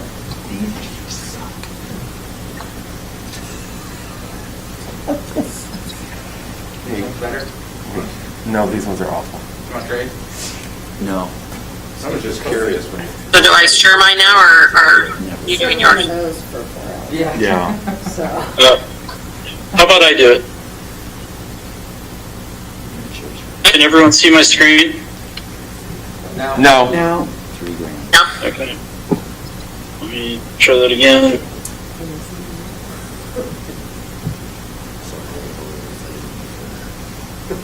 Okay, how about now? Yes. Yes. That's not the right one. Yep. Go to the top. Go to the top. There you go. Right there. Yes. Yeah, yeah.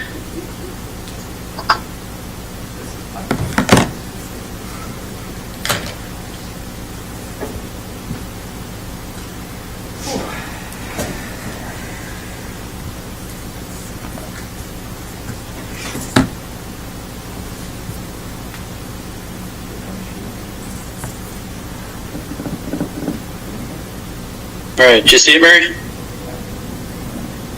Yes.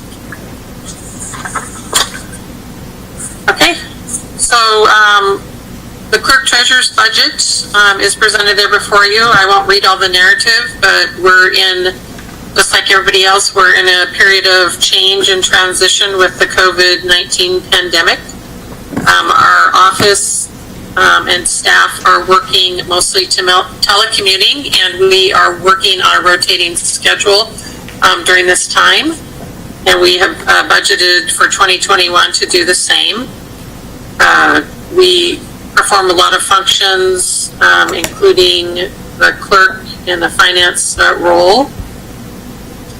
And we have currently 6 full-time employees, and during the layoffs, we are still without our part-time records clerk.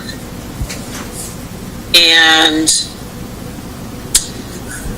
for the 2021 budget, I had first prepared the budget including hiring in anticipation of going to monthly utility billing, so that's actually included, and so I'll give you the numbers with and without that. The total budget with the utility clerk and the part-time clerk added in would have been the $849,939 is the worksheet total. And the total without is $737,013. So that's actually, without the 2 positions, that's a decrease of about $22,400. With the 1 full-time position and the half-time clerk added in, that would have been an increase of a little over $91,000, which that would have also included step and other increases for the and benefit increases for the other staff. We are looking at, in 2021, at a 1-year accountability audit and also a financial audit. And we're expecting our audit costs to be around $22,000. The auditor's office has said that they're not passing on an increase. And we're hoping that this year's 2020 budget is going to come in under what we budgeted. So we're looking at that. Let's see, we are going to be also including under our operations and professional services amounts to continue with the OpenGov. I'm hoping that as everybody gets a chance to move through the OpenGov and become more familiar with it, that we are going to be able to utilize more things. This year we'll be producing a budget book, which I'm excited about. It will include some of the information that you've seen in stories so far. It'll have pictures, and there'll also be charts and graphs. And we're hoping to have the public-facing document and access up by the end of this year. I did make a couple of the stories public. One was the one that the city administrator, mayor, just presented. So if you shared that link, which we can also do in an email and also put it on our webpage, that they'll be able to go and out and see that right now. But you have to have that link into that area. So we're excited about that. Some of the news, I think, on the downside is that our website is in extreme need of being updated. We had some trouble again this last week, and we had to restore our website based off an old copy, and we're having to re-upload a few things.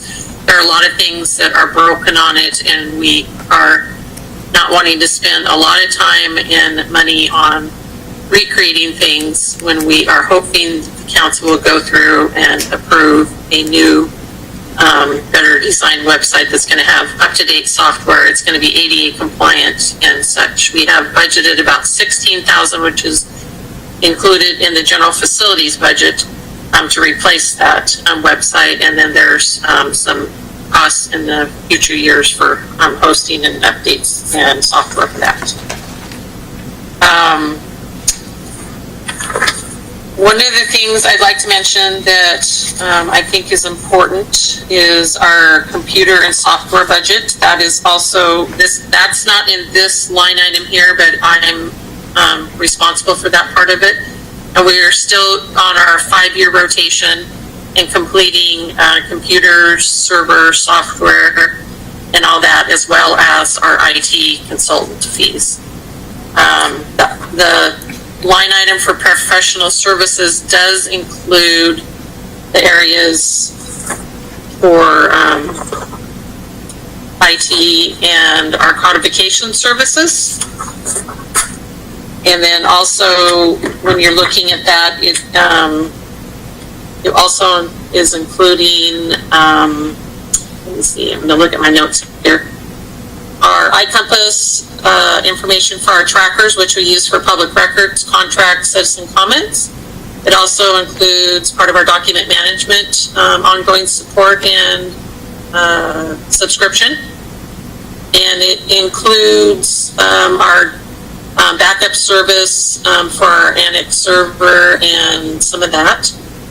And then our page freezer, which is our social media backup, and our Seamless docs, which we have a lot of our documents on the Seamless platform.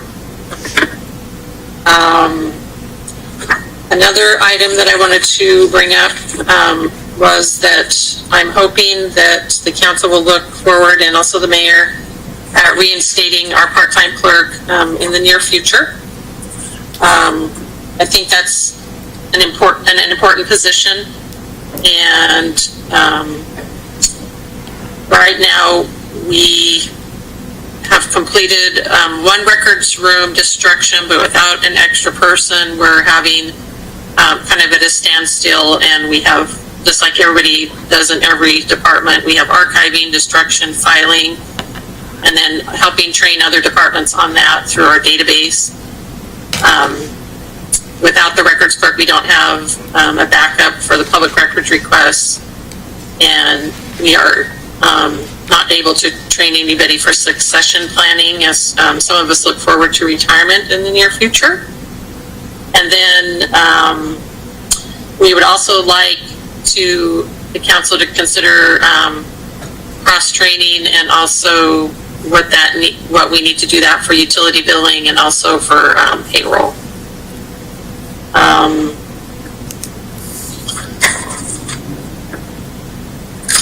Let's see. So our total expenses, again, are the $849,939, and without those two positions, it'd be in $737, a little bit over that, $737,000. Let's see, I did put on the last page the enhancements requested, so you'll see those, and I think I covered everything. Is there any questions? Yes, there is. Just real quick before Mr. Frederick jumps in, the utility clerk FTE and the enhancements, is that part of the utility rate study, or Yes. That is? I'm sorry? The utility clerk, are you asking me? Yes, I am. Is that the utility clerk that was suggested in the? Yes. So Okay. as part of the FCS group study, and if we move to monthly billing, there was costs for not only utility clerk, but some other administrative costs, as well as public works time, and that was all encompassed into the into the budget. That's what I thought. I just wanted clarification. Thank you. Mr. Fredericks? Yes. Okay. Ms. Ripp, I noticed at the end of your, or the end of this binder, and I'm assuming it says it's for your department, there's a list of 9 enhancements, but there's no associated costs associated with those enhancements. Do you have those costs? I do. Can that be just updated in this binder so we have an understanding of what they are? And Sure. and it would also I can add them in. I can add them into the story, print it off, and send it to y'all. excellent. If there's also a recommendation on how to pay for those two, that would be excellent, like a revenue stream to pay for them, or where you might suggest reallocating funds.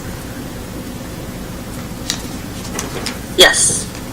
Also, is it possible to get part of the 301 analysis that's going to be completed that you're sending to me, if we could also get an ending fund balance the last 3 years and an estimate for 2020? Detailed, not generalized. And I'm specifically looking Yes. at general fund ending fund balances. Yeah, I think Pete had a slide on that one too, but yeah, we can give you more information. Yeah, he did. It just wasn't detailed. It didn't, on ours, it doesn't break it down and show Okay. the detail. Thank you. Okay. Other questions for Mrs. Ripp? Question. Mr. Smith? Is there a budget for the iPads for the council, and is that out of your budget, or would that be out of a different budget? Did you catch that? We have the computer and software budget under general facilities, and that is on the list. Okay. And Wait, as we bring that up, I do need a couple of you to bring your iPads in to get refreshed, and I do have 2 brand new ones in my vault to check out to council members if you're having troubles with what you have now. with this new software you want We can roll those over and, to look at, it doesn't load. It's very loud. What? They're trying, Mr. Smith is trying to use the program for the budget, and he's struggling on his iPad. It's very lagged, so, yeah. And I don't know how old his okay. is. 2013 to 2016 is the model year. I think he has an older one, and I think Councilmember Plaza, if they could both bring those in, and we can, like I said, get those Switched out. for you. Okay, done. Okay? Any other questions for Mrs. Ripp? Is this the sum of it, or are we gonna go back over this again? You mean in general, like an overview? Let's see, we've got Public Works still to go, and then we'll start So talking about revenues and fund balances and... yeah, I was going to say, Mayor, we will be providing more updates to the council as we republish the budget too, so they can expect that. Okay. What are you... Okay, thank you, Mrs. Ripp. Is there something in particular that you wanted to discuss more? Correct. So at the enhancements. Okay, so what's going to happen is that we will go through all the department, we'll go through all of this, and then basically we're going to kick it to you for discussion, and then at that point, and yes, and that's what you're looking for right there, your answer. When are we circling back around? Okay, so when we are done, then it will be kicked to you for further. Gotcha. Okay. Seeing nothing else for you, Mrs. Ripp, thank you very much. Okay, so the time is 9:08. Ms. Coleman, how much time do you have this evening? Councilmember Frederick said 5 minutes. Give me no more than 30. I could probably whip this out in 20 minutes if you're ready to listen. Are you ready to listen? Go. Yeah, he doesn't ask questions. 20 minutes, go. It's 9:09. Say anything about questions. There's no questions, but... You're good. Just start going. Just start going, Ms. Coleman. Can you hear it? Yeah. Yes. Loud, clear. I don't hear anything. You know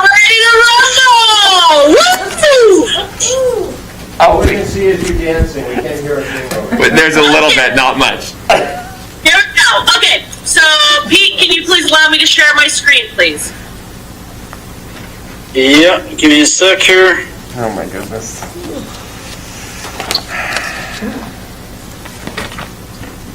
I believe you can see my screen.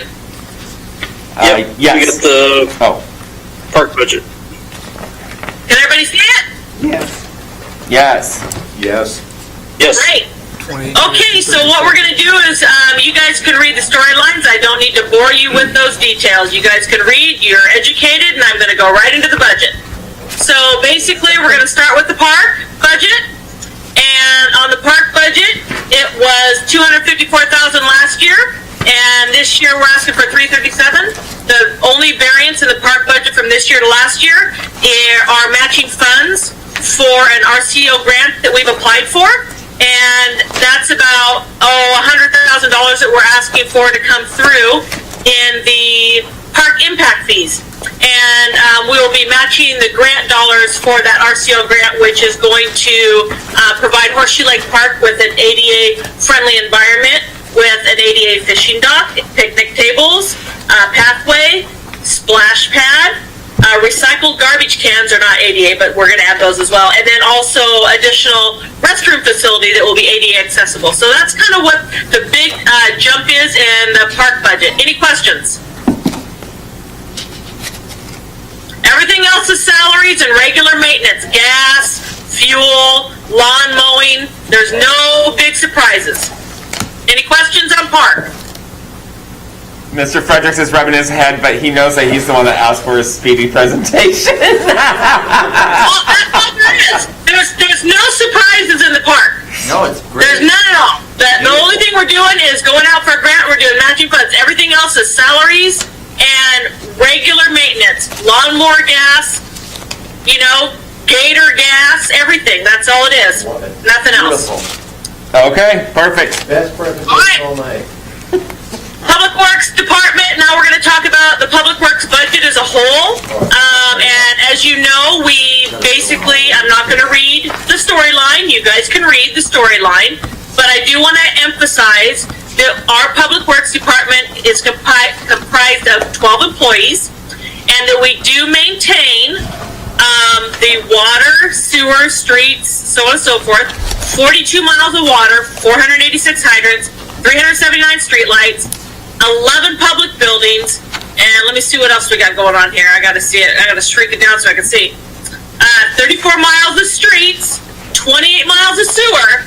So know that we're doing that with 12 employees, and not all 12 employees are working out in the streets themselves. So I just want to make sure you guys are aware of that, what we do take care of, and that we also work with Washington State Department of Transportation in Cowlitz County, because we're in both counties for our roads. So I just threw a few pictures in there for you guys to look at. That has nothing to do with budget. It just has to do with what we've kind of been doing, cleaning up around town. So I threw a picture in there of the skate park, pigging the rainy well, which is for our water, installing the flagpole you guys already know about, working in the park, weed whacking, road chip seal, fence repair, road asphalt patching. Just so you guys know, hydrant testing, putting in electrical, we do it all. Cleaning out the plugged sewer pumps, sewer lift stations, just showing you some general pictures. Now we'll talk about the budget. So I'm going to start with the street budget preliminary. And on the street budget, last year we had $1.2 million in the ask, and this year we're asking for 1.4. It's a difference of $200,000, okay? Included in this street budget are grant match dollars for our West Scott Avenue project, which everybody is fully aware of, that we accepted the grant dollars for, and that's for the entire West Scott Avenue going from Pacific, Sherman Way, east and west side of the rail tracks. The Gorig Street overlay, you guys can drive down Gorig Street right now and see the ADA ramps that are going in there. We saved the overlay for next year because we didn't have the funds in the budget, and we're going to try to piggyback on a county project so we can reduce our spending. So we're doing the Gorig overlay next year, but right now we're completing the ramps on Gorig. And then also what's inclusive of that is our Lakeshore Engineering and Construction, which includes 10-foot sidewalks on Lakeshore Avenue and an overlay on Lakeshore Avenue, which goes along the park. So those are the big costs right there in regards to the street budget variance. All the rest is regular maintenance that you guys are already familiar with, but those are our three big costs that we're looking at, which increase that budget by $200, which is a grant matching dollars. Is there any questions in street budget? Mr. Fredericks. So the $259,000 increase of budget from 2020 to 2021 is all grant matching items? Yes, sir, and I'm going to go into a whole overlay of our grant dollars as well at the end. Okay. Okay, so I'm going to move from streets into capital projects. Anybody else have any questions on Public Works streets? No. Okay, so now we're going to go to capital projects. So these I'm going to go into a little bit more detail so you guys are familiar with some big projects that are going on this year. You're already aware of them because we've already allowed the council's already approved the contractors and engineering firms, so you guys are aware of these, but I'm just going to let you know what the bigger capital projects are. Ms. So Coleman, the first one, I'm going to stop you real quick because when I was going through this earlier, I had asked myself, are all these capital projects being done in 2021? Or are they being? yes, they're starting. They're starting. If not, they're going to be started in Okay. 2021. It might not finish until 2022. Okay, can you let council know as you go through each of these projects here, because these are some pretty big projects, when the start Yes. is expected and when completion will be, please? Yes. Thank yes. you. Okay, so we'll start with the Scott Hill Booster Pump Station. You guys are familiar with that. You're familiar that it hasn't been completed yet. It really is a $500,000 project. We have half of it completed. The other we're waiting on L&I. So we will be wrapping that up. If not at the end of this year, we'll carry into next year in 2021. So that's the one project that we haven't been able to finish because of L&I delays due to COVID-19 and staff working from home and not being able to review plans in a timely manner. So that Scott Hill Booster Pump Station has been delayed to finish this year because of that. So that will be carried on into 2021. The next one is the water treatment filter restoration and media replacement, which you guys are familiar with that. We approved it. We already selected our contractor. That project is delayed because of COVID-19. So we've moved that into 2001 and phase. Remember, there's 3 phases. There's filters, 3 phases. One filter phase 1, filter 2, third filter phase 3. We're supposed to phase 1 this year, which was a 1 filter. We're not able to do that, so we're moving it to next year. So we'll have phase 1 and 2 next year. Hopefully, we'll get a reduced bid because they'll be doing 2 of them now, back to back. This is about $300,000 to $425,000 each, and we'll be doing both of those projects. We are tentatively planning on doing those in 2021, completing them both. Hence, only if the governor allows us to open up our projects again, and we want people to be able to come into our water plant feeling fully confident that we won't have any contamination of spreading that virus. So that's proposed for 2021. 2 filter media restorations. The next one is the Gorig overlay, which I talked about in the street. That's where we got the matching street funds. You know this is being made possible to a grant dollar for TIB grants. It's a $400,000 grant. Our match is $40,000 of that. So that's where part of that money's coming from in our streets. And again, the ADA ramps are already poured. We're getting ready to patch some of the road. We'll do the final Gorig overlay next year. So that's happening in 2020 and 2021. Next project is the wastewater treatment plant and headwork screen replacement project. That started last year. We have that approved through council. We had to order the drum. It's in this general area right here of the sewer plant. So we had to order the drum. The drum came in. The sizes on the drum were incorrect. So they're ordering a new drum. So that'll carry into 2021. It was supposed to be completed in 2020. It'll carry into 2021. Now, that will be completed in 2021. We carried funds over from 2019 into our 2020 budget, and now we're carrying funds over from 2020 into 2021 to finish up this project. Again, the contractors were selected and approved for this project. One additional project I want to tell you about for the sewer plant is lift station upgrade, and that's for lift station number 8. That is in our sewer plan, and that is scheduled on our capital projects to be done, but we feel that we want to move it up a little earlier versus do it later. We don't know if it'll last 5 years down the road, so we do have it budgeted and scheduled to complete this year. It'll be kind of this next year. It'll be kind of the same as what we did lift station 5. Where we did the lift station 5 upgrade, we're going to be doing the same thing for lift station number 8. So that's the big capital project. Oh, there's one more. I'm sorry. I apologize for that. The other one we have is our Lakeshore Drive pedestrian pavement improvement. This again is another grant project. This is where we have matching grant funds. $132,000 is our matching grant. It is for sidewalks and road.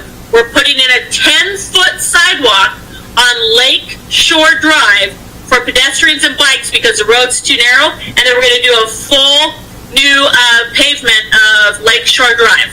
So that again is a grant with matching dollars. It's a $980,000 project with $132,000 matching funds. And then we have our West Scott Ave full depth reclamation that I talked about before in our streets. That's the east and the west sides. That is a $2.5 million grant.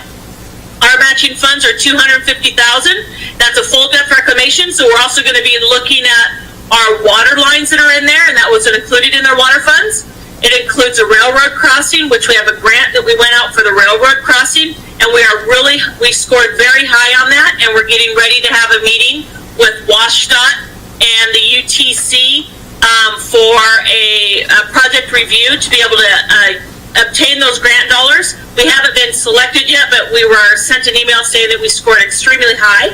So that's exciting. And that's about it. So any questions on any of the capital projects? Completion date for Lakeshore. We are starting it next year in 2021, and we plan to complete it in 2021. And the West Scott as well. West Scott will start next year, well, it's already started with engineering, but it's going to start next year in 2021, will not be completed until 2022. Okay, perfect, thank you. Questions for council?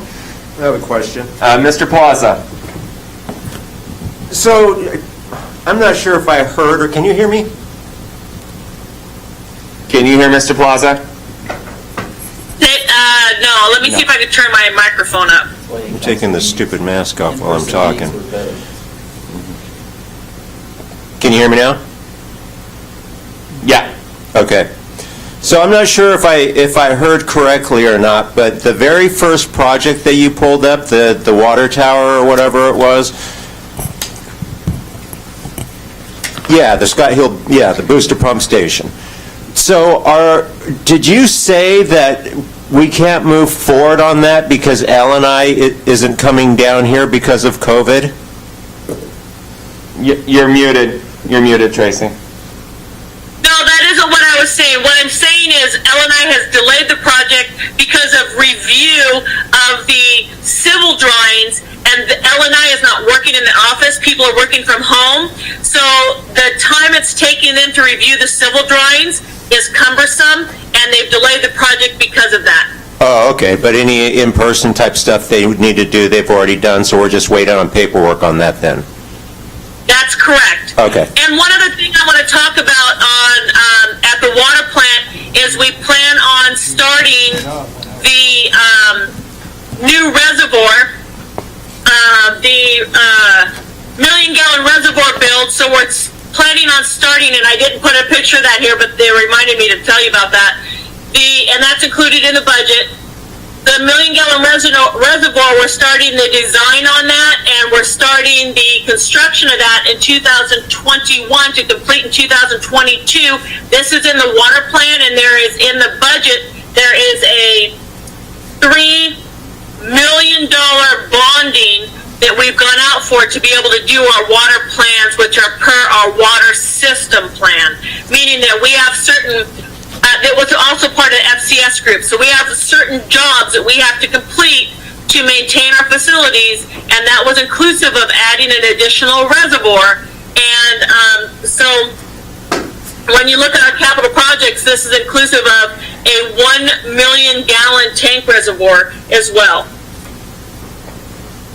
Mr. Mayor, Mrs. Rounds. back to the booster pump station. When's the expected completion date for that? It was expected to be completed in September of this year. We've bypassed that by a month, and we're still hoping that we can complete it by the end of the year, but we don't know until we get the final buy-off from L&I on the civil drawings. And so I followed up on that today, and we still don't have a tentative date. If I don't get information that I need back from the contractor, I've asked for a timeline. And if L&I comes back and says anything later, like it's going to be pushed out a couple months, we are going to get our legislators involved with L&I. Okay. I know why you're asking, and I'm just as frustrated. Okay. Any other questions on capital projects? Seeing none. Next. Okay, let's move on to our, so I talked about our let me talk a little bit, let's see, I talked about our sewer, I talked about our water, I talked about our streets. Now let's talk about some grants. And this is all part of where those budget dollars are being accounted for as well. So what we have here is what grants we've been awarded and are in process. And like I said, again, we're talking about the TIB funding from West Scott from Pacific to Sherman Way, and it shows in here that we have, you know, a matching dollar amount of $250,000 for a grant of $2.5 million. You know that we're working on the WashDOT Exit 21. Those are grant dollars that we're spending. You know that we have an award from the CW COG to work towards engineering design drawings for Exit 21 that we have to spend this next year. We also have the legislative capital dollars for our, and I'll talk about this a little bit later, for our Safe Routes to School and for the RCO grant that we have in here that we've been awarded. We also have the TIB Gorg ADA ramps that I talked about, grant dollars for that. And again, you know, all the funding I'm asking for is matching funds for these projects. And so we have a $41,000 match on that. And then we have the STBGP Lakeshore, which is a grant, and that's an $970,000 project, and our matching funds are $131,000. So we're talking about the projects, capital projects that are going around town that are not coming out of water or sewer funding, is coming out of grant dollars, and we're only doing matching. And we're looking at about $5 million in projects there. So that's kind of what we're talking about there.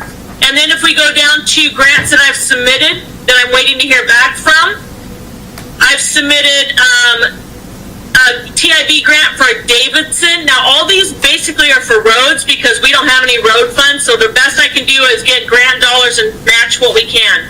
So I've submitted a grant for the TIB Davidson, for Davidson, I can't even talk, I'm so sorry. It's a TIB grant for a Davidson Road reclamation. I also did one for North Pekin and Davidson in that area. It's kind of all tying together. I did 4 segments of Gun Club. I submitted a TIB grant for that. I did a TIB grant for South Pekin, and again, these are all maintenance on roads because our roads are in such bad shape. I also submitted a grant. This is the one that I talked for that will go with the TIB grant for the railroad crossing. It's a Section 130 grant. It's through WashDOT, and that is to tie in with our West Avenue full depth reclamation, and that's the one we scored high on that we're going to be meeting with WashDOT and BNSF. I submitted for the 2020 Bike and Pedestrian Safe Routes to School grant. I submitted for the RCO ADA revitalization, which is the one I talked to you about, Horseshoe Lake.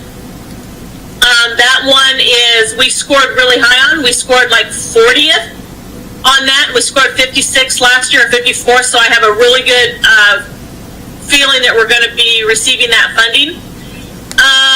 We are submitting for a grant this Friday for CDBG to finish up the Beechwood sidewalks because we didn't have enough money last year to finish those. And then we submitted for a Safe Routes to School grant. So we've submitted this year for nearly $8 million in grants. And of that, it's going to require a $1.2 million match. Now, of that match, I've already accounted for the RCO of $329,000. Most of that is coming out of park impact fee, and then also account for 84 for the railroad safety in the budget this year, because those are two that we have a few going to be getting. So I've already accounted for those matches in the budget. The other ones I have accounted for because we wouldn't be looking at those until next year's budget. Next year meaning 2022. So any questions on the grants that I've received or that I've applied for? Mr. Fredericks? Is it possible to get a copy of this list and also a list showing what available match funding we actually have available currently? This is the most grant activity that we have had since I've been on council with your position, and it is very awesome to see, and I really, really appreciate the work that you've done here. But I just would like to get the details on that and maybe have an understanding of, okay, you know, where can we get these matching funds? What availability do we have in sewer, water, streets, and I guess it would be the general fund or the reserve fund 301. Yeah, I can absolutely give you a copy of this to all the council members. The one thing that I don't have the answers to everything. What I do have answers to are the grants that we've already have up here, the matches that I've already received in process. I've already accounted for those through transportation impact fees, park fees, water, sewer. If we have those projects that are inclusive of water and sewer, I can take some money out of our water and sewer funds, and I've already accounted for those. So those have already been accounted for in the budget. The ones that I've just submitted for, I can definitely give you where we're gonna get the matching funds for the railroad safety, because I've already accounted for that in the budget, and where we're gonna get it for the for the RCO, because I've already accounted for that in the budget. Knowing that there was probably a pretty good chance we were going to be getting those. The ones that I can't really answer for you at this time, because it wouldn't be until 2020, when I do the budget for 2022, is where we might be getting some of the matching funds. So for instance, I'll give you an example. TIB, when I did the TIB funding for Davidson, it's a $20,000 match. I can tell you right now that's going to come out of general funds for streets. So the money that I have in my street funds of, $60,000 I get for my roads, if I can get a grant for $200,000 and spend $20,000 in matching, then I'm going to put aside a road fund and use that matching fund. So that's what I've been doing with the budget, is anything that I get from the general funds that goes into streets, I've been trying to match it with the grants that are out there to utilize the dollars the best that we can, because it's all maintenance dollars. The RCO grant, I've been fortunate that includes a water and sewer line hookup, so we're able to take some of the funding out of water and sewer. It's unfortunate that on these grants for all these roads, the Davidson, North Pekin, Gun Club, South Pekin, I will tell you that if for whatever reason we are lucky enough to be chosen to receive all of those, and I look at those top 4 grants of the 20 and the 104, the Davidson, North Pekin, Gun Club, and South Pekin, you're looking at $400,000. We're going to have to turn 2 of them away. But I don't think we're going to ever get all of them. We never do. We get 1 or 2. And so we've been very fortunate to be able to say, good, we received the Davidson and the Gun Club 4 segments, so there's $80,000 and $90,000, and we're able to pull that out of our sidewalk and street funds that we normally get through our general funds on average over the last 3 years that I've been here. So that's kind of what I do there. Usually they give you 1 and not all of them. So to tell you where we're going to get all the matching funds, I can't really give you that full answer, but I will tell you that where I do get it from is the general funds or water and sewer if there's a water and sewer project. But I I will definitely put something together for you, council, and get it to you so you can know what my thought process is when I applied for those grants. Absolutely. Ms. Coleman, I really appreciate that. I also want to just say you're more than paying your way, and I appreciate that. This is tremendous. Well, that's what you hired me for, so I'll keep on going. Okay, and then, and thank you. The other one I want to tell you that we have going on right now are, these are the kind of ones that we've already completed, and we've kind of just put them on the wayside.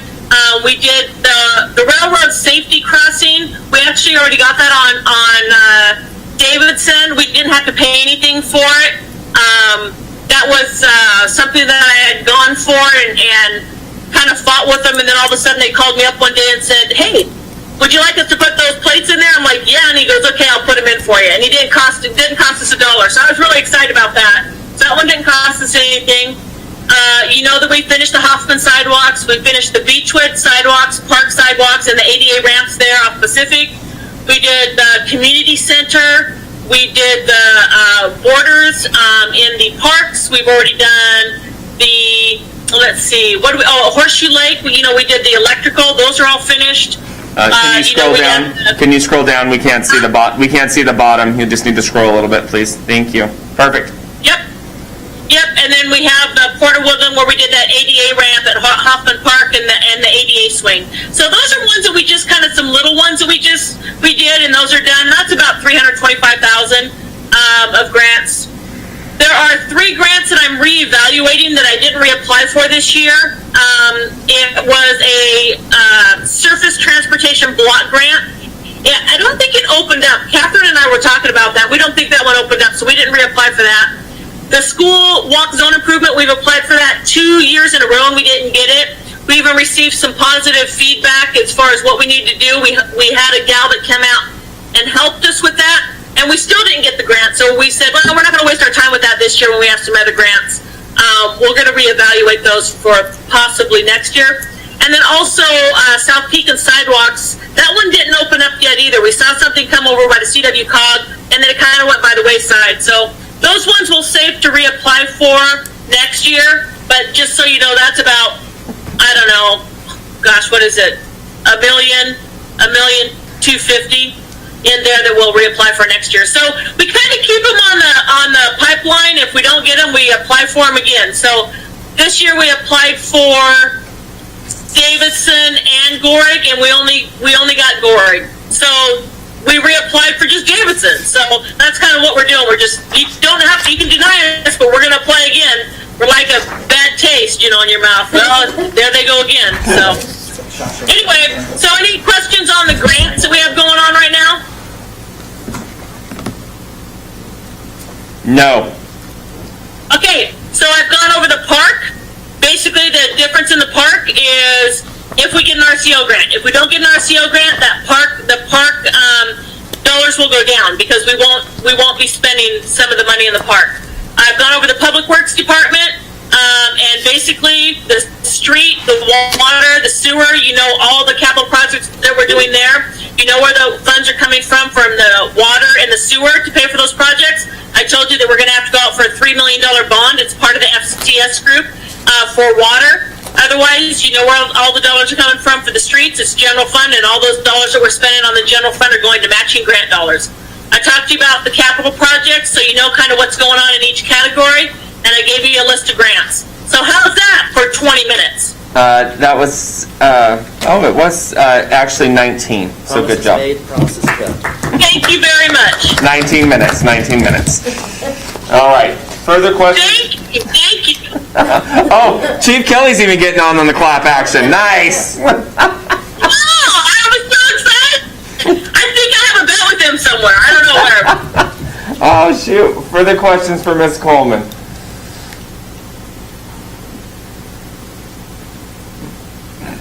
Ms. Holland? No, she's amazing. Not at this time, okay. All right, no more questions. Thank you, Ms. Coleman. All right. With that said, I believe we got through all department presentations in one evening, so well done, everybody. So with that, the time is now 9:39. When we come back, Mr. Boyce is our next... Next time? Well, we still have a bunch of things to go over. Yes. Mr. Boyce, where are you? I can't see you. Let's see where you are here. Yeah, I'm on here. So, let me get my camera going. There we go. It looks like we have to go over revenues, fund balances, salaries, all that. Right, so we're going to try to work some into the next city council meeting, maybe try to do a workshop if time permits, and we're just going to try to hit every week until we get this thing done. Okay. We are behind slightly, about 2-3 weeks or so, just with some challenges that we've had, so we do need to do some catch-up to get the information out to council so we can kick it to you for discussion. So with that said, do I need a motion to end the meeting, or do I just end the meeting? I can't remember. Move to adjourn. Oh, second. Whoa, nobody, everyone at once. Motion by Mr. Fredericks to adjourn the meeting, seconded by everyone else. The time is now 9:40. All in favor say aye. Aye. Anyone opposed? Oh, Tracy Coleman said no. It's 9:40. Thank you, everybody. And we will see you on Monday.